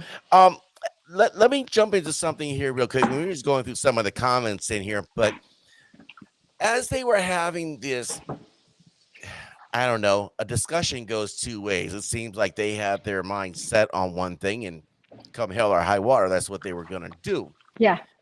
In the process of all of this and this, let's sexualize our kids, did they at one point, at any point, address the mental illness topic of this? Because I bring this up because if you're familiar with the show I Am Jazz, it follows the life of Jazz Jennings, whose parents allowed this young boy to go through, hormone therapy and transition to be a girl from the age of 3 on. Mhm. And Jazz ended up having all the surgeries needed to become a woman on the exterior. But even still to this day, Jazz deals with a lot of mental health illnesses. She deals with, depression, anxiety, a lot of other things that go along with that. And it just seems that a lot of these folks, nobody's addressing the one thing. You could augment yourself all day long. You can cosplay, you can do whatever. Yep. But if you don't address this, you got a big problem there. Did they at any point address these things? It's funny you say that because I Am Jazz is part of the curriculum. Watching that, watching the documentary, but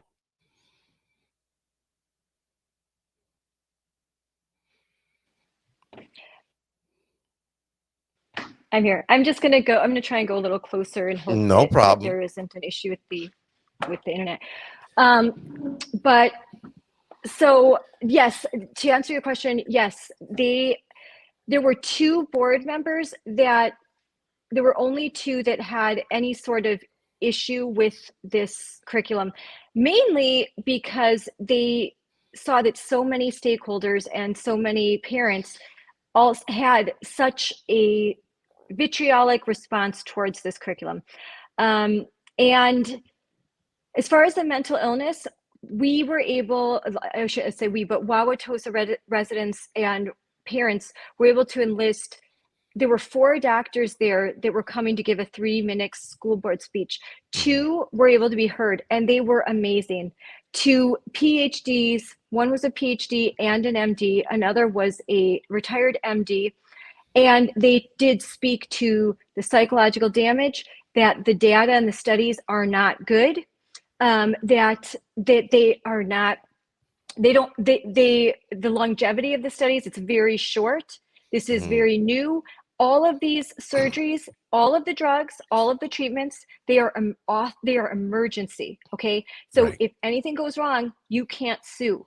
They are not approved. So They have there's not. their EUA, emergency use Yes, they're authorization. emergency use authorizations, and I learned that from Scott, who is one who's. I'm sorry, I'm just walking, so I can sit down. Oh, Um, from Scott Nugent, who was on Matt Walsh's "What Is a Woman." I was able to yes. meet him last weekend, and he's the one that explained all this to me. He's a trans man, um, who was a lesbian, and he went through a lot of, and had 3 children, and was married, had a partner, and all his life though he had suffered from some just identity crises, Mhm. and he was of a different time, and that's what he said, where being a lesbian wasn't as accepted and embraced as it is now. It wasn't Right. as normal,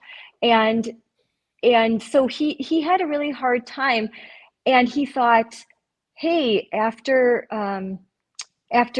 Caitlyn Jenner transitioned, maybe I'm a boy, and a girl, and he went to see a therapist, and right away they affirmed that, and he was on his journey like very quickly, Mhm. and 17 months later, and $750,000 later, he was Wow. suicidally depressed.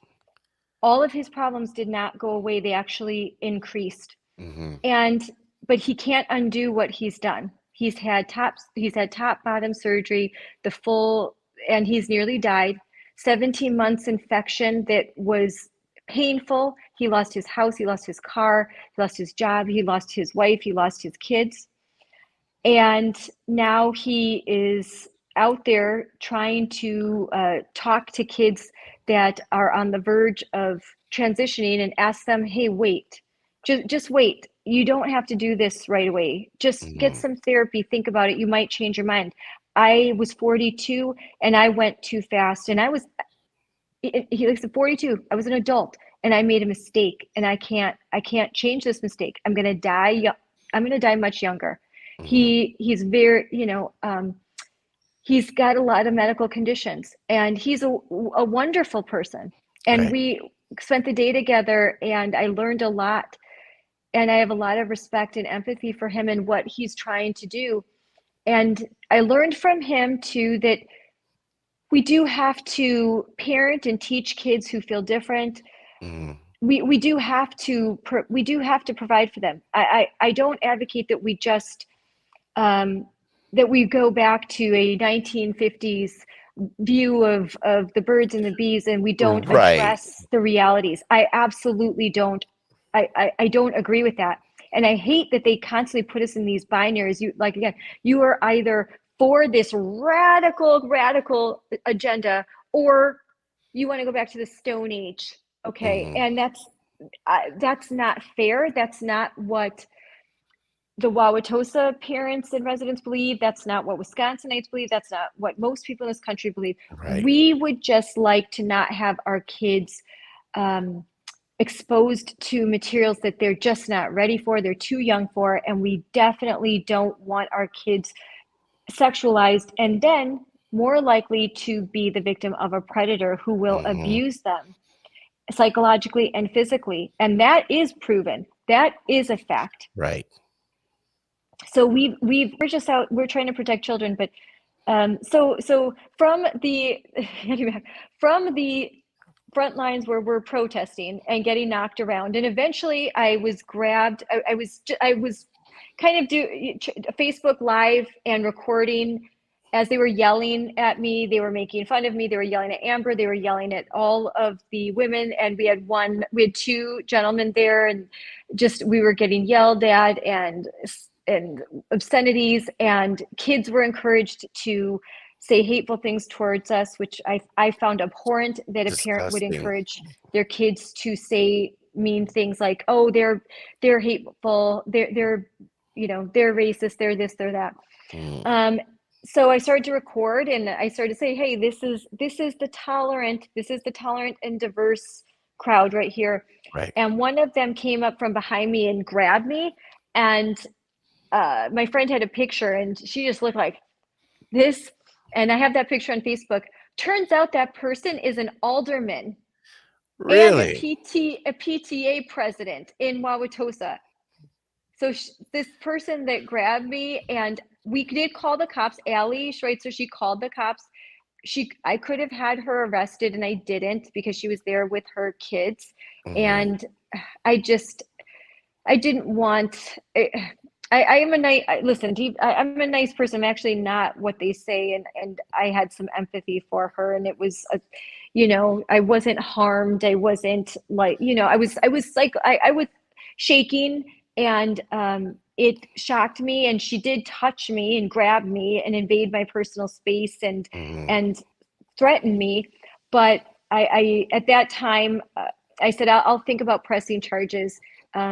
And I'm still thinking about that. I have a couple days, but so she left. She got in her car and left, but her friend kept taunting us, to the point where as we were walking over, she stayed in front of us, and then she blocked, as soon as we got to the entryway, she blocked it. And so we're like, excuse me. And she's like, and she just wouldn't, she just stood there, and like, you're not going to get through. And then she had some of her friends all stand there so that Mm-hmm. no one could get in. And then when one of my friends, who was in there for like a half hour, got out to go to the bathroom, she wouldn't let that person back in either. And so we had to call the police again. Wow. And yeah, and then so we finally did get in to witness, where I thought there was respectful comments, really intelligent comments from there's someone who needs press charge. Really intelligent doctors speaking, doctors with medical license, a physician that treats.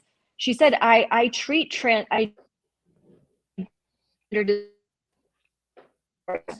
so, and I'm well known for it, and I have patients, and I'm going to tell you that it usually corrects itself, and we shouldn't have a curriculum, and this curriculum does. Mm-hmm.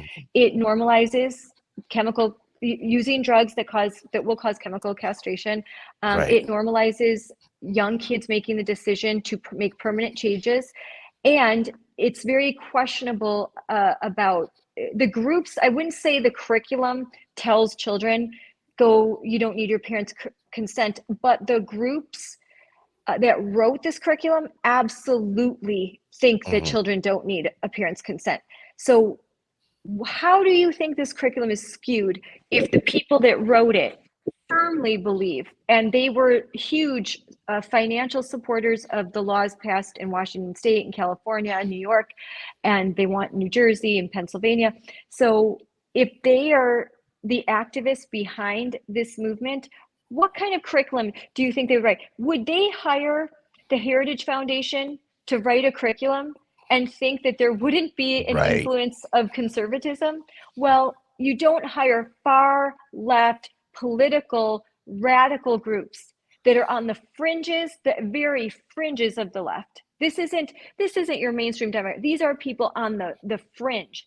You don't Mm-hmm. say, hey, write us a curriculum and think that we're going to be neutral here. That it's going to We're be going to, mainstream or anything like yeah. that. No, you are getting full-blown indoctrination, full-blown ideology. They wrote it so that it's subtle, but it's not very subtle. It gets pretty in your face, but Mm-hmm. they wrote it so that we don't have teacher resources. We don't have. Oh, I'm talking so much. So here in That's this okay. email, Yeah. they said we want not only the curriculum, We want professional development on gender identity, gender expression, and sexuality. That means they want the district to hire, probably it's going to be Advocates for Youth or Mm-hmm. another organization that will train them how to use this material. And guess what happens when you try to FOIA professional development? You're going to get a big, sorry, that's copyright material. You can't see it. So we have Wow. no idea how they're going to train. Well, I do. I have an idea. I'll tell you how. You won't like it, but it's the worst of the worst. Yeah. Then they want to employ a trauma-informed lens. A That one I what? have to look up. I'm not even sure what that means. They Okay. want to employ a trauma-informed lens. Then they want the ability to co-teach lessons and promote fidelity and safety. Co-teach means that when you ask who's going to teach this, when you have a co-teacher, that means you bring in Planned Parenthood, you bring in an activist group, you bring in Mm-hmm. an DEI instructor, and they will teach the class. Co-teaching means, here, you take it over. We're Right. co-teaching. And guess what? Again, when you want to see, oh, hey, what did Planned Parenthood talk to my daughter about today? You're not going to see that. They're not going to show you that. You're not going to know what happened unless your kid tells you. And they're going to strongly encourage your kid to not tell you Correct. because, hey, Using this is bullying a tactics. safe space right here. Yeah. Right. This Well, is a circle of trust. and it's funny because when you think about this, having been a teenager at one point, having been a young kid at one point, you are impressionable. And a lot of people oftentimes will do things that buck the trends of their parents. You know, kids tend to be rebellious. Mm-hmm. And it's funny because you look at what they're doing here, it is literally preying off of that rebellious nature. How many of these people Yes. do you think Yes, they actually are. have gender dysphoria? Well, there's probably a number, no doubt. But how many of them just do it because it's the hip, trendy, cool thing to do, or it is the anti whatever they're living, and the schools will enable it. Hey, you don't have to Well, tell mom and Abigail dad. You Schreier could writes tell about me. that. Mhm. Yeah. Abigail Schreier writes about how it's having an unusually strong effect on girls, and it's called social contagion. It's happened with anorexia, with cutting, even sometimes pregnancy. There, with girls, if you have girls, and I do, they'll watch. Although I try and restrict it as much as possible, but they'll social media, Instagram, Oh and of yeah. course TikTok. And when there's a trend, girls are very much into those trends. Now, boys are too, but girls really they really identify in this sort of mass way, like Hmm. dressing this, like if they'll copy an influencer. Right. So they're these gender identities and gender dysphoria.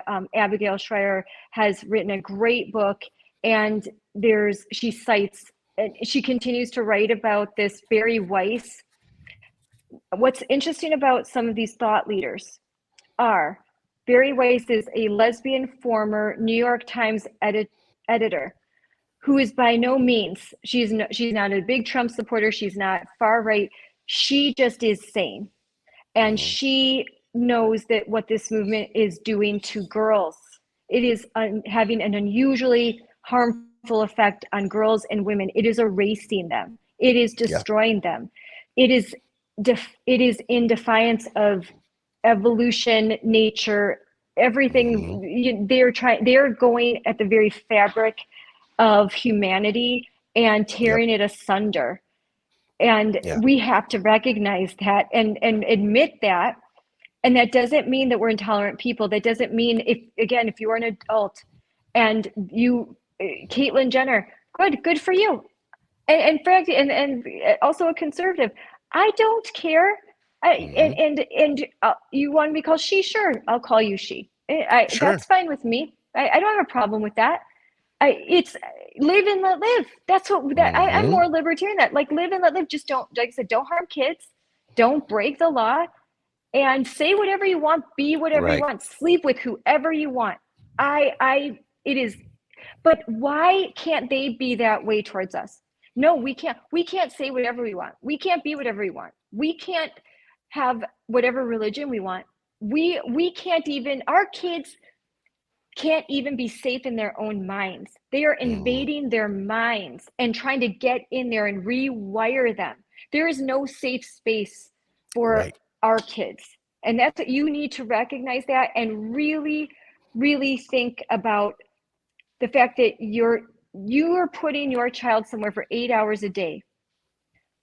If I told you, James Lindsay asked this question, how would your reaction be if I told you that you are dropping your child off 8 hours a day to a Maoist indoctrination camp? Would you Mhm. still drop your kid off? Would you say, well, I guess that's just the way it is in public schools? Or would you do something about it? Would you Right. change things? Would you get a new school board? Would you show up to the school board meetings? Would you not just acquiesce like after what happened in Wauwatosa? If you just go quietly into that dark night, they really win. But Mhm. I don't think that's going to happen. What happened yesterday was a win for the Wauwatosa residents and the parents who opposed this because they showed up. And when they were name called, as they enter in, they are booed and signs are held up. You're a bigot, you're a racist. As they line up, if they say something against this curriculum, they were booed, hissed, and they weren't told, hey, quiet down, quiet down. It's like, go ahead. There were a lot of kids They were there. enabled. Yeah, they were enabled and they still spoke. They still had the courage to speak, give their names and where they live. Mhm. They had a lot of courage yesterday, and the numbers in less than a week, they were able to turn those numbers I told you about, where there was 100 respondents, and they were able to get at least 1,000 Wauwatosa residents Wow. by going on Vicki McKenna. I was able to go on Vicki McKenna, but Allie was on Fox and Friends. Amber, by all of us, and the residents talking, making phone calls. They did the work. We only kind of amplified their message. They did Mhm. they did hard work. They talked to their neighbors. They worked so hard to get surveys, to get people to read the curriculum, take the survey. They turned that around to 55, it was 52 to 55% oppose. And we thought, we were celebrating. We're like, what a victory. This is so great. They can't just ignore this. Well, guess Mhm. what they did? Oh, they ignored it. They scrubbed the data, and they, until they got the number they liked. And how they did that, they only accepted the email addresses of emails of parents that are on file in that district. Meaning, if let's say they didn't have your email, sometimes they'll only have my email, they won't have my husband's. Well, his Mhm. voice didn't count. What if you are a lifelong Wauwatosa resident who has paid into that school all I of was your life? gonna ask You that. didn't A have a say tax-paying because resident. That doesn't they didn't have matter. a say. Their voice didn't count. Didn't matter. They turned their back, and they violated board policy because they fast tracked this curriculum, knowing they knew it was divisive. But there's a board policy that it needed to be up for 2 weeks for viewing. Right. It was discovered that during that 2 weeks, they were changing the curriculum constantly. They were adding and subtracting, which means every time they did that, they should have had a restart on that 2 week viewing period, but they didn't. Correct.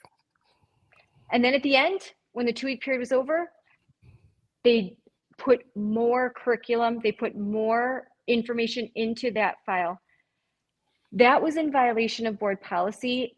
They're claiming that if they were operating under a different policy, it wouldn't be violating it. So maybe If. they all seven and the superintendent said we messed up, but we're still going to vote anyways, and they voted yes. So they So manipulated data. They turned their back on the residents. They allowed children to be used as human shields. mhm. These children were brought in to speak. They basically, after the kids spoke, there was very little time for the tax paying citizens to speak. Okay. Hmm. The people that pay for the schools. And these children were from what I was told by parents and community members, there were a lot of administrators and educators that were high-fiving the kids, that were directing them, directing the flow. This was planned. This was all planned. And the kids were sitting in a certain, and they left together, they came in together. It was all planned. And it was timed with this Hmm. email. And that vote was a foregone conclusion, but it took 4 hours to get there. And they did struggle. And there were two reasonable board members who said, I don't agree with some of those that oppose this curriculum, but I certainly do represent them, and they are a Hmm. large portion of this community, and they deserve our respect. And we should pause. We should pause and hear them out, and maybe think, can we accommodate? To which Demand Means was like, no, no, we can't. It, they voted in, and only it was 6-1, Right. and this is education in Wisconsin and in America. Why were they so hell bent in making this happen? Because this was their opportunity. I think they see the writing on the wall. There's a very real chance that there's a new governor. And if they wait, then, oh, my daughter just gave me a quote: "Do not go gentle into the good night, rage against the dying of the light." That's because when I said from the poem. Thank you, honey. We like that. I like that a lot. Yeah, yeah, they're used to activist mama over here. Um, um, and they know that they always joke, like, what if someone did that to us? I'm like, you know what would happen. So that's not happening. I will make That's a whoever whole. they'll be famous. Oh no, I told my that's son that we were having this conversation because, obviously everything we're reading, everything we're talking about. And I was talking to my son, my 10-year-old. I'm like, listen, man, anything you hear like this, you need to talk to your mom. You need to talk to me. Well, what are you going to do, Dad? I'm like, honey, first off, let's just hope it's not real bad. But if it is, I'm going to make somebody famous and they ain't going to like it. It's going to be real yes. bad. Just putting it out there, buddy. That's what I've Just be said. aware. That's what I've said. I'll make them famous, and they won't like it. I think I've said about the same thing. Anyone does something like this Hmm. to you, I'm going to make them famous. They're going to know they're going to wish it never happened, and they're not going to like it. So don't mess with my kids. And Right. it's a good idea for you to just leave them alone, because I'm not going to go gentle into that good night. Well, Not when my and kids are involved. I'm fighting for my kids. And I think it's okay. It is okay to be against this curriculum. It's okay to think that this is not appropriate. It is okay to fight for your kids. It's okay as a teacher. It's okay. Some teachers often talked about the kids as they're your kids. Fight for them. mhm. Fight for them. Fight for their innocence. Fight against these things that you know are wrong. And you know they're wrong. You have to stand up. You have How many of to. these teachers are giving pushback to this?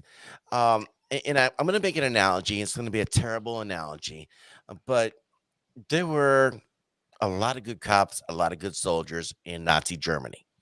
But eventually, over time, they went along with the program, did everything that they did because one, they were getting paid, and two, it kept them out of the crosshairs of everyone else. Are we looking at a situation like this with some of the teachers now where they're just going to do what they're going to do because they need a paycheck or they don't want to be in the crosshairs of the woke left? Like I said, I know That it's a there terrible analogy and I don't want to Yeah. minimize the Holocaust, but that's the best I got on the spur of the moment. There's a book, Ordinary Men, and it's about that, Hmm. how ordinary men became the Nazi guards, the Nazi soldiers, and how could Yes. that happen? And Hannah Arendt wrote, a lot of great thinkers. They've thought very long and hard. How does this happen? How do people, especially raised in a Western society, how do they stay silent when they see injustice? And it's something that you have to think about. And you could think about it during the civil rights period. Why did it take so much? Why did it take so long for the majority of Americans to see what was happening to Black and Brown Americans Mhm. and finally say, this is too much, this is wrong? What is it? The book, The Tipping Point. What will it take? And I think the good news, I know this has been a lot of it. The good news is I think we are reaching that tipping point. I feel a tide turning. This CRT was bad. I miss the days of CRT. This is so bad. This is the bridge too far. This is Yeah. where they are saying we are taking that we're taking. Ordinary men is about the dehumanization of people. Yes, but Yeah. it's about how ordinary people were able to get to the point where they didn't see people as human anymore. And I Well, think look it's at that still a email. good analogy. I think it's still a good analogy because yes, They were this demonizing you there. yeah, I'm not a real person. I can be spit on. Your kid can say, I hate you, Scarlett, because I'm a Mhm. bad guy. I am not, it's not really bad. It's not mean if you're saying it to that person. Right. It is, you shouldn't hate that much. You shouldn't expend your energy that way. It's not healthy, and it's going to lead you to make really poor decisions and to be a person ruled by your emotions and not your brain and not your reason. And it's never a good thing to be guided and ruled by your emotions. You Correct. have to think, you have to reason, you have to get to that place, and you have to know how to regulate. And we all listen, we fighting this, you many times where I'm in an emotional state, and you need to have people around you to tell you, hey, like you're going, you need to like take a break, you need to take a time out, you need to get Mhm. refocused. And so I think that um, it's we do have to start to think that in the name of inclusion, we are excluding. And Yeah. Jordan Peterson talks about this way better than I do. And there's a reason why people like Jordan Peterson and Dave Rubin and Barry Weiss and Abigail Schreier and Glenn Lowry and I can't believe it, Joe Rogan. Mhm. There are a lot of people that do not consider themselves conservative who are now on in some ways on our side. And I don't like to be on our side, your side, but they at least have found a home among conservatives because Mhm. we will give them a platform, we'll give them a voice, and even if they don't agree with us, Yeah. we can still be friends with them, and we'll still go out to dinner with them, and we will hang with them, and we like them, and we don't care that maybe we have different ideas, and maybe we'll get heated discussion, but that's fun, that's banter, that's the way it should be. And then we should be able to hang out, and our kids should be able to hang out. We shouldn't Exactly. hate each other. We shouldn't hate each other the way that I see right now. And the hate is I can say this sincerely as someone on the front lines. I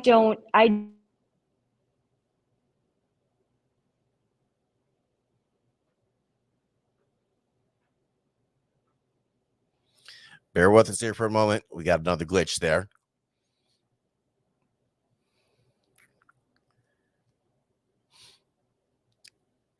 While we're getting this fixed up here, Chris mentioned on here, you're right. I just jumped in, hadn't listened to enough of the conversation. Ordinary Mary is relevant. I highly recommend everyone read that. Definitely, everyone should do that. Did have some issue, darling, with sound earlier on. We're kind of glitching out a little bit, but we're gonna get Scarlett back, and we'll be wrapping things up here pretty soon. Scott Owl, what's going on, man? Good to see you here tonight. Scott said, as an educator for grades 6 through 12, I can see where age appropriateness is an issue here. Yeah, you really don't want to be teaching some of these young kids. I mean, what does an 8-year-old need to be knowing about sexual activity? What is I, here? While we wait for Scarlett to come back here, I reminded of when I was in high school. I think it was in ninth grade at the time. And during that time, we had God, this is so long ago, many, many moons ago. But I remember I had a history teacher, and the history teacher, she closed the door one day and she's like, listen, I got something to tell you guys. And if you're not comfortable with it, please feel free to leave, or we're going to have a very open talk here. And this was at the height of the AIDS pandemic. And I remember her saying, hey, I'm really concerned about you. You're my students. I want to take care of you like you're my own, when you're here. And she advocated for, safe sex, abstinence. She wasn't telling you like all the graphic over the top stuff. And it Yeah. was interesting because we're talking like 88, 89, something like that, maybe 87. And it's interesting how we've gone so far. The Overton window continues to move further and further left, where it was taboo to have that conversation, but necessary, to now instructing minors, not even teenagers, not even preteens, Yep. about Yeah. outer course. I mean, this is one of the most Outer ludicrous things course. like I said, we're just making words up as we go along. Why not? Outer course. That's just, wow. Yeah. I can make some stuff up, but Yeah. I couldn't even make that up. Yeah, no, you're right. I was talking to some friends today and we were saying, boy, one friend said to me, Scarlett, after that Wauwatosa board meeting, because a lot of people were online watching that meeting. So there was a huge presence there, as I told you, but pretty much all of my friends here in Mequon were watching it. And then messages from all over southeastern Wisconsin. They were tuning in. Board members from all over southeastern Wisconsin. Because why do you think when they try and say, "Oh, this is low," it's not. What is happening in Wauwatosa? And anyone who knows anything about education and has been involved in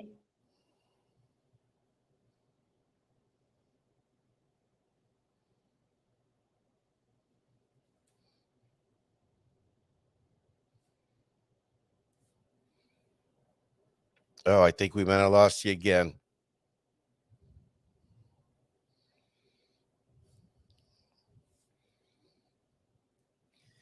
Oh, we'll bear with us here for a moment. We're going to get her back. While we're waiting we'll review the comments, of course. Always do. Yep, there we go. Perfect. Well, it's getting late, so we probably should wrap it up soon. But anybody who will. knows Yes, anything ma'am. about education knows that this is going to spread like wildfire. Yeah. This is the first district in the state to adopt this comprehensive sex education. Newly revised, just revised in May 20. So it's going to spread. And before it cuts out again, and I would be happily come back. I could talk about this, and we could talk about critical race theory. Yes, ma'am. I Oh, would love to boy. have you on. This has just been a fascinating and educational conversation. Well, that was my background is political science, history. I was in law school for 1 year, and then I had my child, and I took a break, and I was going to go back, but I loved him too much to leave him, and then I had 4 other children. But even in my master's program, I studied race and politics and education. So these things have fascinated me, especially as a Puerto Rican woman from poverty. And I wrote my thesis paper against affirmative action. So I was one of the few in You that might have time. just become my hero for saying that, because that's always been like my position. And I've had people like, well, why aren't you get hooked up? I'm like, no, if I'm getting hooked up, it's because I earned it. I can't tell you how many times in law school that, especially white students, I was one of, gosh, I might have been the only Hispanic in my class. Well, of course you got in. Well, you're Puerto Rican. And that just bothered me to no end. I was like, actually, I'm smarter than you. I do, as you like, I'm smarter than you. That's why I got in. It's not because I'm Puerto Rican.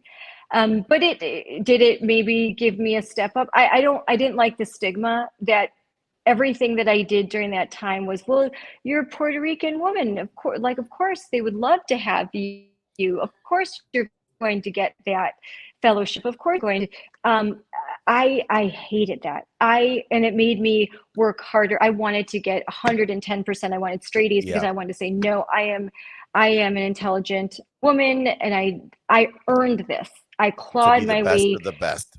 Right. Yes, no one gave this to me. This was not a handout. This wasn't a hand up. I earned this, and I don't want any special treatment. I I actually resent it, Hmm. and so that's always been my stance because it takes away from my accomplishments and puts an Yes. asterisk next to my name. And I think I wasn't going to allow that to happen to me because when it does, then I think that you can become a bitter person and Hmm. you lose your agency. And I am not going to let anyone have agency over my life. I am not anyone's victim and no one is my oppressor. Although, okay, maybe now I would say that woke white people can be, they might be my oppressor, right? I was gonna say they're pretty much like they define themselves into that category. And you know what was funny too? All these women that were putting their hands on me and yelling at me and calling me names, they were all white. All right. So It, they kind of violating their dogma, well, their dogmatic code. it's because you don't identify as Latinx, which is a whole nother can of worms we can open up. But Yes. let And I hate let to me say that with all my friends. I hate saying the white that way, but my friends know what I mean when I say that. It's right. just not you, but that the people that get on their high horse and run around telling, I'm sure that a lot of these women have no problem bossing around any man in their life and telling them what's what and where to go. And, every once in a while, it, there was one funny story where this woman, it was after a Moms for Liberty event, and this white woman came up to me and just started calling me a racist. And I was tired, and at first I was tolerating it, and then she just wouldn't stop and wouldn't get out of my way. And I was like, you know what, lady? As much as I love hearing a white woman lecture me about racism, I'm busy right now. So thanks, white savior. I appreciate it, but why don't you take right? You're oppressing me, and you need to go Right. back and read Robin DiAngelo's White Fragility and also even Mexican because you don't know how to be an anti-racist. You're being a racist right now. And she and Hmm. she was like, "How dare you judge me on the way that I look?" And I said, "Oh, you mean like Like you you just just did. judged Right. me?" And I'm like, "Bye, white savior. Bye. You go save someone else." And I'll have to share. I and have she a name for those people, and I'll have to share it for you off air because I can't really say it on in YouTube. But I do have a name for them. It's a special one too. Oh, yeah, I tried to be a joyful warrior. I did, but and that's Mom's really motto, joyful warrior. And I was very kind. This is a person that would not get out of my way. She started to tell me I was killing her child. I was responsible for guns in schools, and I was responsible for the pandemic. Basically, I single-handedly I have wow. ruined the world. Um, That's a and lot to have done. I mean, I know she you're an was accomplished shaking woman. and she was shaking and her lip was shaking. And I was like, are you okay? Are you about to have like, I'm just standing there melting in the Right. sun, carrying my stuff. Like, can you just let me go, lady? Can you just take all these issues that you have out on somebody else? And Hmm. um, yeah, so it's a thing. I would never do that to someone else, yet on the left, they feel perfectly okay to do that to me. And that says a lot, doesn't it? It's a definitely a lack of common courtesy, decorum, I think and mental illness too. civility. Oh God, tons of it. Yeah. It's kind of a sad thing to say, Cluster but B, cluster B personality disorder. I well, I mean, really, what is it that part of it's social media, I believe, because I think there's a Yeah. lot of people that they've gotten so emboldened to say the things that they can on social media. Whereas, like me coming up, it's like I had to watch what I said because you get punched in the face real quick. Yeah. Yeah. That's just Oh, kind of how we yeah. came up. Oh my Social gosh. media allows you to be the worst version of yourself with no consequences behind a keyboard, and you think that you can just go outside and act upon that just the same. And then they're Mm-mm. wondering why, again, why is she shaking? Why she got the adrenaline rage going? And that's what I was saying about personality disorder, because this is a person that was literally, and in her eyes, I could see she believed that I was contributing to the death of children and I was going to cause her child to die. And I was, Mhm. are you okay? Like, there's something wrong with you. Like, Right. to firmly believe this is, to me, you should get some counseling. There's clearly something going on here. This isn't about me. This is about you. Hmm. And stop invading my personal space. So that's where I'm saying I don't think everybody that wants that is to the left of me has a personality disorder, but I encounter in my work, The ones you um, deal with. I encounter some pretty odd people that I have to block. I mean, some terrible things that they say. If whatever they say to my face, it's way worse through messaging. And I just Hmm. block them now. I block them right away. But there's something wrong with someone that takes the time out of their day to do the things that they do. And if someone on the right behaves that way, they're not, I don't want them with me. They don't Right. represent me. Extremists like that kind of hate, I don't want to work with it. Hmm. And I don't care if we align on many issues. If you are going to be vitriolic and cruel and mean, Yeah. I don't, that energy I don't want around me. I want positive energy. I want productive energy. I want Hmm. strong men, strong women, strong kids. Yep. But I don't want insanity. I don't, Well, I you don't know, need that. and I think there's a time and place for everything. And I've known some conservatives and myself, I've done it where you kind of go off on something. And I think that's one thing. Again, time and place for everything. And sometimes I think it's a good outlet to do it, especially if you're just venting. But again, time and place. Who are you talking to? Are you making a fool out of yourself and the people around you? And a point that you said here when Well, I'm going to have to go soon because I've oh got yes, kids ma'am. to put to bed. Let And me it, let me ask one more thing here. How can we sure. help you, Moms for Liberty? What are ways that people can get involved? Ways that we can help out? Because obviously, the fight's far from over. Um, you can, there's a website, there's momsforliberty.org. We need more chapters in Wisconsin. We need more chapter leaders. We need to have boots on the ground in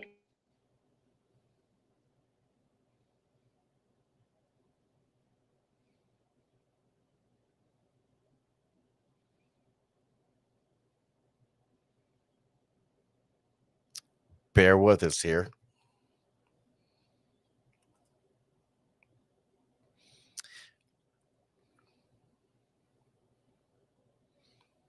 Ryan here mentioned me too, but I tried to be positive in both places. Very good. Let's see. I'm All right, we back. got you So we back. need to have boots on the ground in every district. We need it. So if you've even thought about uh, joining Moms for Liberty, you can, there's Moms for Liberty, Ozaukee.com. I don't just work in Ozaukee County. I, I do a lot of work all throughout the state, and I'm building some doing some collaborative work even in Illinois. I have my friend Shannon is Moms for Liberty in Illinois, and she has Wake, Illinois, and they've done great things. So we a lot of partnering. So, but if you like what I have to say, and if you would like to start to do some,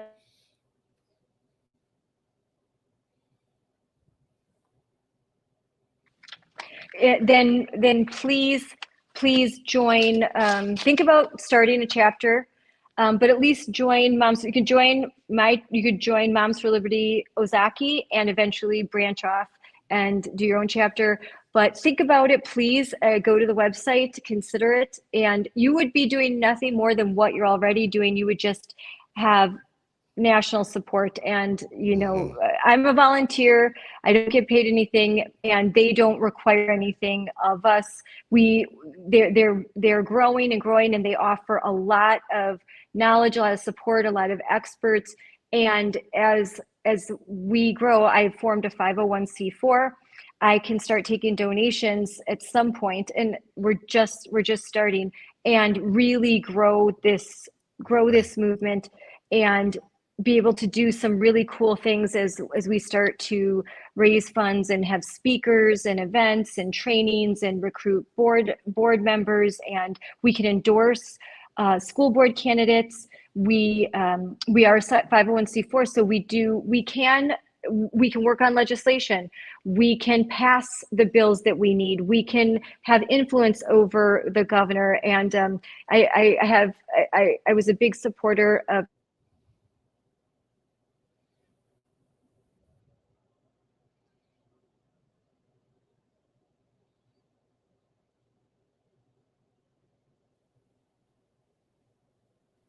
Hang tight. I know we're going to get her back here. Yeah, I know. The glitching. What did we miss here? I'll tag Spike Cohen. He can help you. Reach out to him. Kim also mentioned too here, we just need to keep fighting the good fight and don't give up. Oh boy, isn't that the truth? You know, and that's the thing. It's very easy to want to get tired. It's very easy to want to give up because really, you know, what's the deal? You wake up, you go to work, you go home, you get tired, you come home, and it just, you don't want to keep fighting this fight. But you know what? If we don't take this fight to the left, then they're going to keep doing what they're doing. Scarlett, go ahead, please. We got your back. Yes. So as I was a big supporter of Rebecca Clayfish, and she's great, but we now need to rally behind the candidate that won, and Michaels, and I want him to be successful. And his team can reach out to me. I'm happy to help them navigate some of these issues, and because I think that we really need to go after Evers on education. He has failed Wisconsin children. He was a DPI. He was the head of the DPI. He brought in these terrible practices from Common Core to CRT to culturally relevant pedagogy. DPI has never been worse. It's a mess. He created it. He has let it continue. He failed our children for 2 years over COVID. He needs to go. We need new leadership. Yep. And that's Scarlett Johnson saying that, but we need new leadership, and we need it yesterday.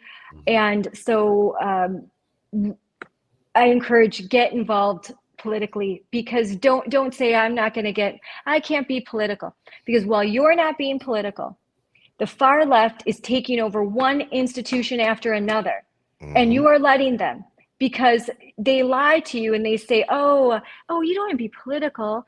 Well, they are very political. Everything they do is political. They eat, sleep, and dream political, these activists on the left. So they never stop. So there's a time and a season for everything, and the time right now is to fight. Yep. It is not to acquiesce. It is not time to eat, drink, and be merry. It is time to fight. We are at a good point right now, and if we fight back now, we will win. We are destined to win. We are parents. No one loves our kids more than us. And we should be ready to die for our kids and do whatever we can. So we don't need to do that. Our ancestors went and they fought wars overseas and they died. They risked their life for freedom. All we have to do is go to school board meetings and stand up to our kids. And to really crazy people like I did yesterday, you just need to keep going. Because you know what? I survived. And and actually I had a good time. I met a lot of great people, and there were some moments that were unsettling, but I've survived worse than woke white women. Okay. And so I'll survive them again. And you can too. We all can. And you know what? You can feel bad that they may use kids as human shields. Well, you have kids too. You have kids to protect too. And you have to think about them. And you have to stop being bullied and intimidated. And you have to stop letting crazy people run your life. Right. So On Well, that note, it's interesting because I think for all too often, a lot of people for many years looked at everything. I call it the NIMBY syndrome. NIMBY. Not my backyard. If it doesn't happen in my backyard, what do I care? If it doesn't happen near me, what do I care? Think about 2 years ago tonight. Nobody really thought a bunch about Portland, Minneapolis. That was all out there. And then it hit Kenosha.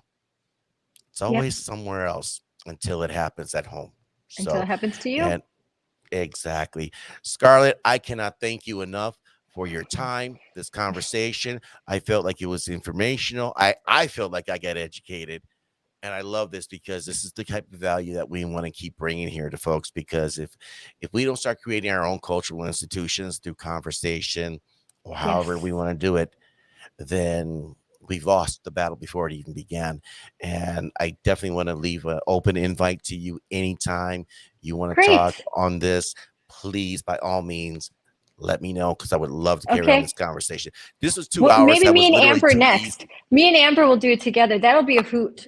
I would love that. And that's the thing. With just you, this was an easy 2 hours. It wasn't even hard at all. Bring Amber on. Oh no, this would be way too easy. It'll be Way too really easy. easy. Yeah. All right. Well, So have a good night. Bye, yes, everyone. Fight ma'am. for your kids. You know what?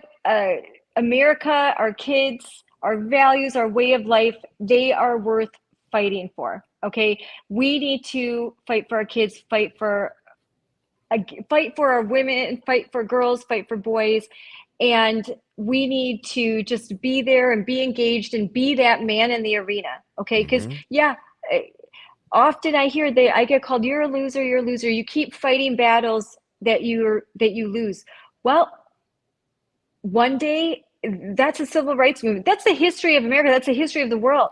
Yes. People who change the world, people who change the world are crazy enough to believe that they can change it. And they just Hmm. keep, every time they lose, they just get back up. And you know what? Eventually they win. Our founding fathers, it didn't happen overnight. How many battles did they lose? In the Civil War, how many battles did they lose? In World War II, how many battles did they lose? Correct. Okay.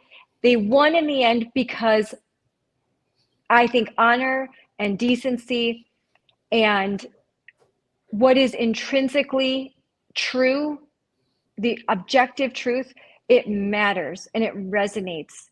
And we are deep down to the core of our being as humans, we are drawn to that hero's journey. We are all Hmm. destined to be a hero if we can just realize that in our own small way we can change the world. We don't just have to we don't just have to exist. We Right. can experience the magic of the freedom of being an agent of change. Hmm. So Wonderful. Thank you, Scarlett. Again, I really thanks. appreciate your time. And yeah, we definitely got to set something up with Okay. you, Amber. This would be really good. So have a Yeah. good night. Thank you There, you again. too. Bye. Bye. All right, guys, that was Scarlett Johnson. Really inspirational words there. A lot of information, a lot of things to take in. But really, at the end of the day, as we talked about here tonight over the last 2 hours, we're literally talking about a cultural civil war. We're talking about an overall civil war. Now, the civil war that we're talking about today, though, is not like we saw back in, the 1800s. No, no, nothing like that. There is no, lines or anything. There's no borders. This is fourth and fifth generational warfare. This is propaganda, information, disinformation. It involves so much more than just the traditional barbaric ways of doing things in the past. And that is why it's so incumbent upon individuals like yourself, myself, Scarlett, Moms for Liberty, to actually put out true and correct content, to correct yourself when wrong, to advocate for those that can't take care of themselves.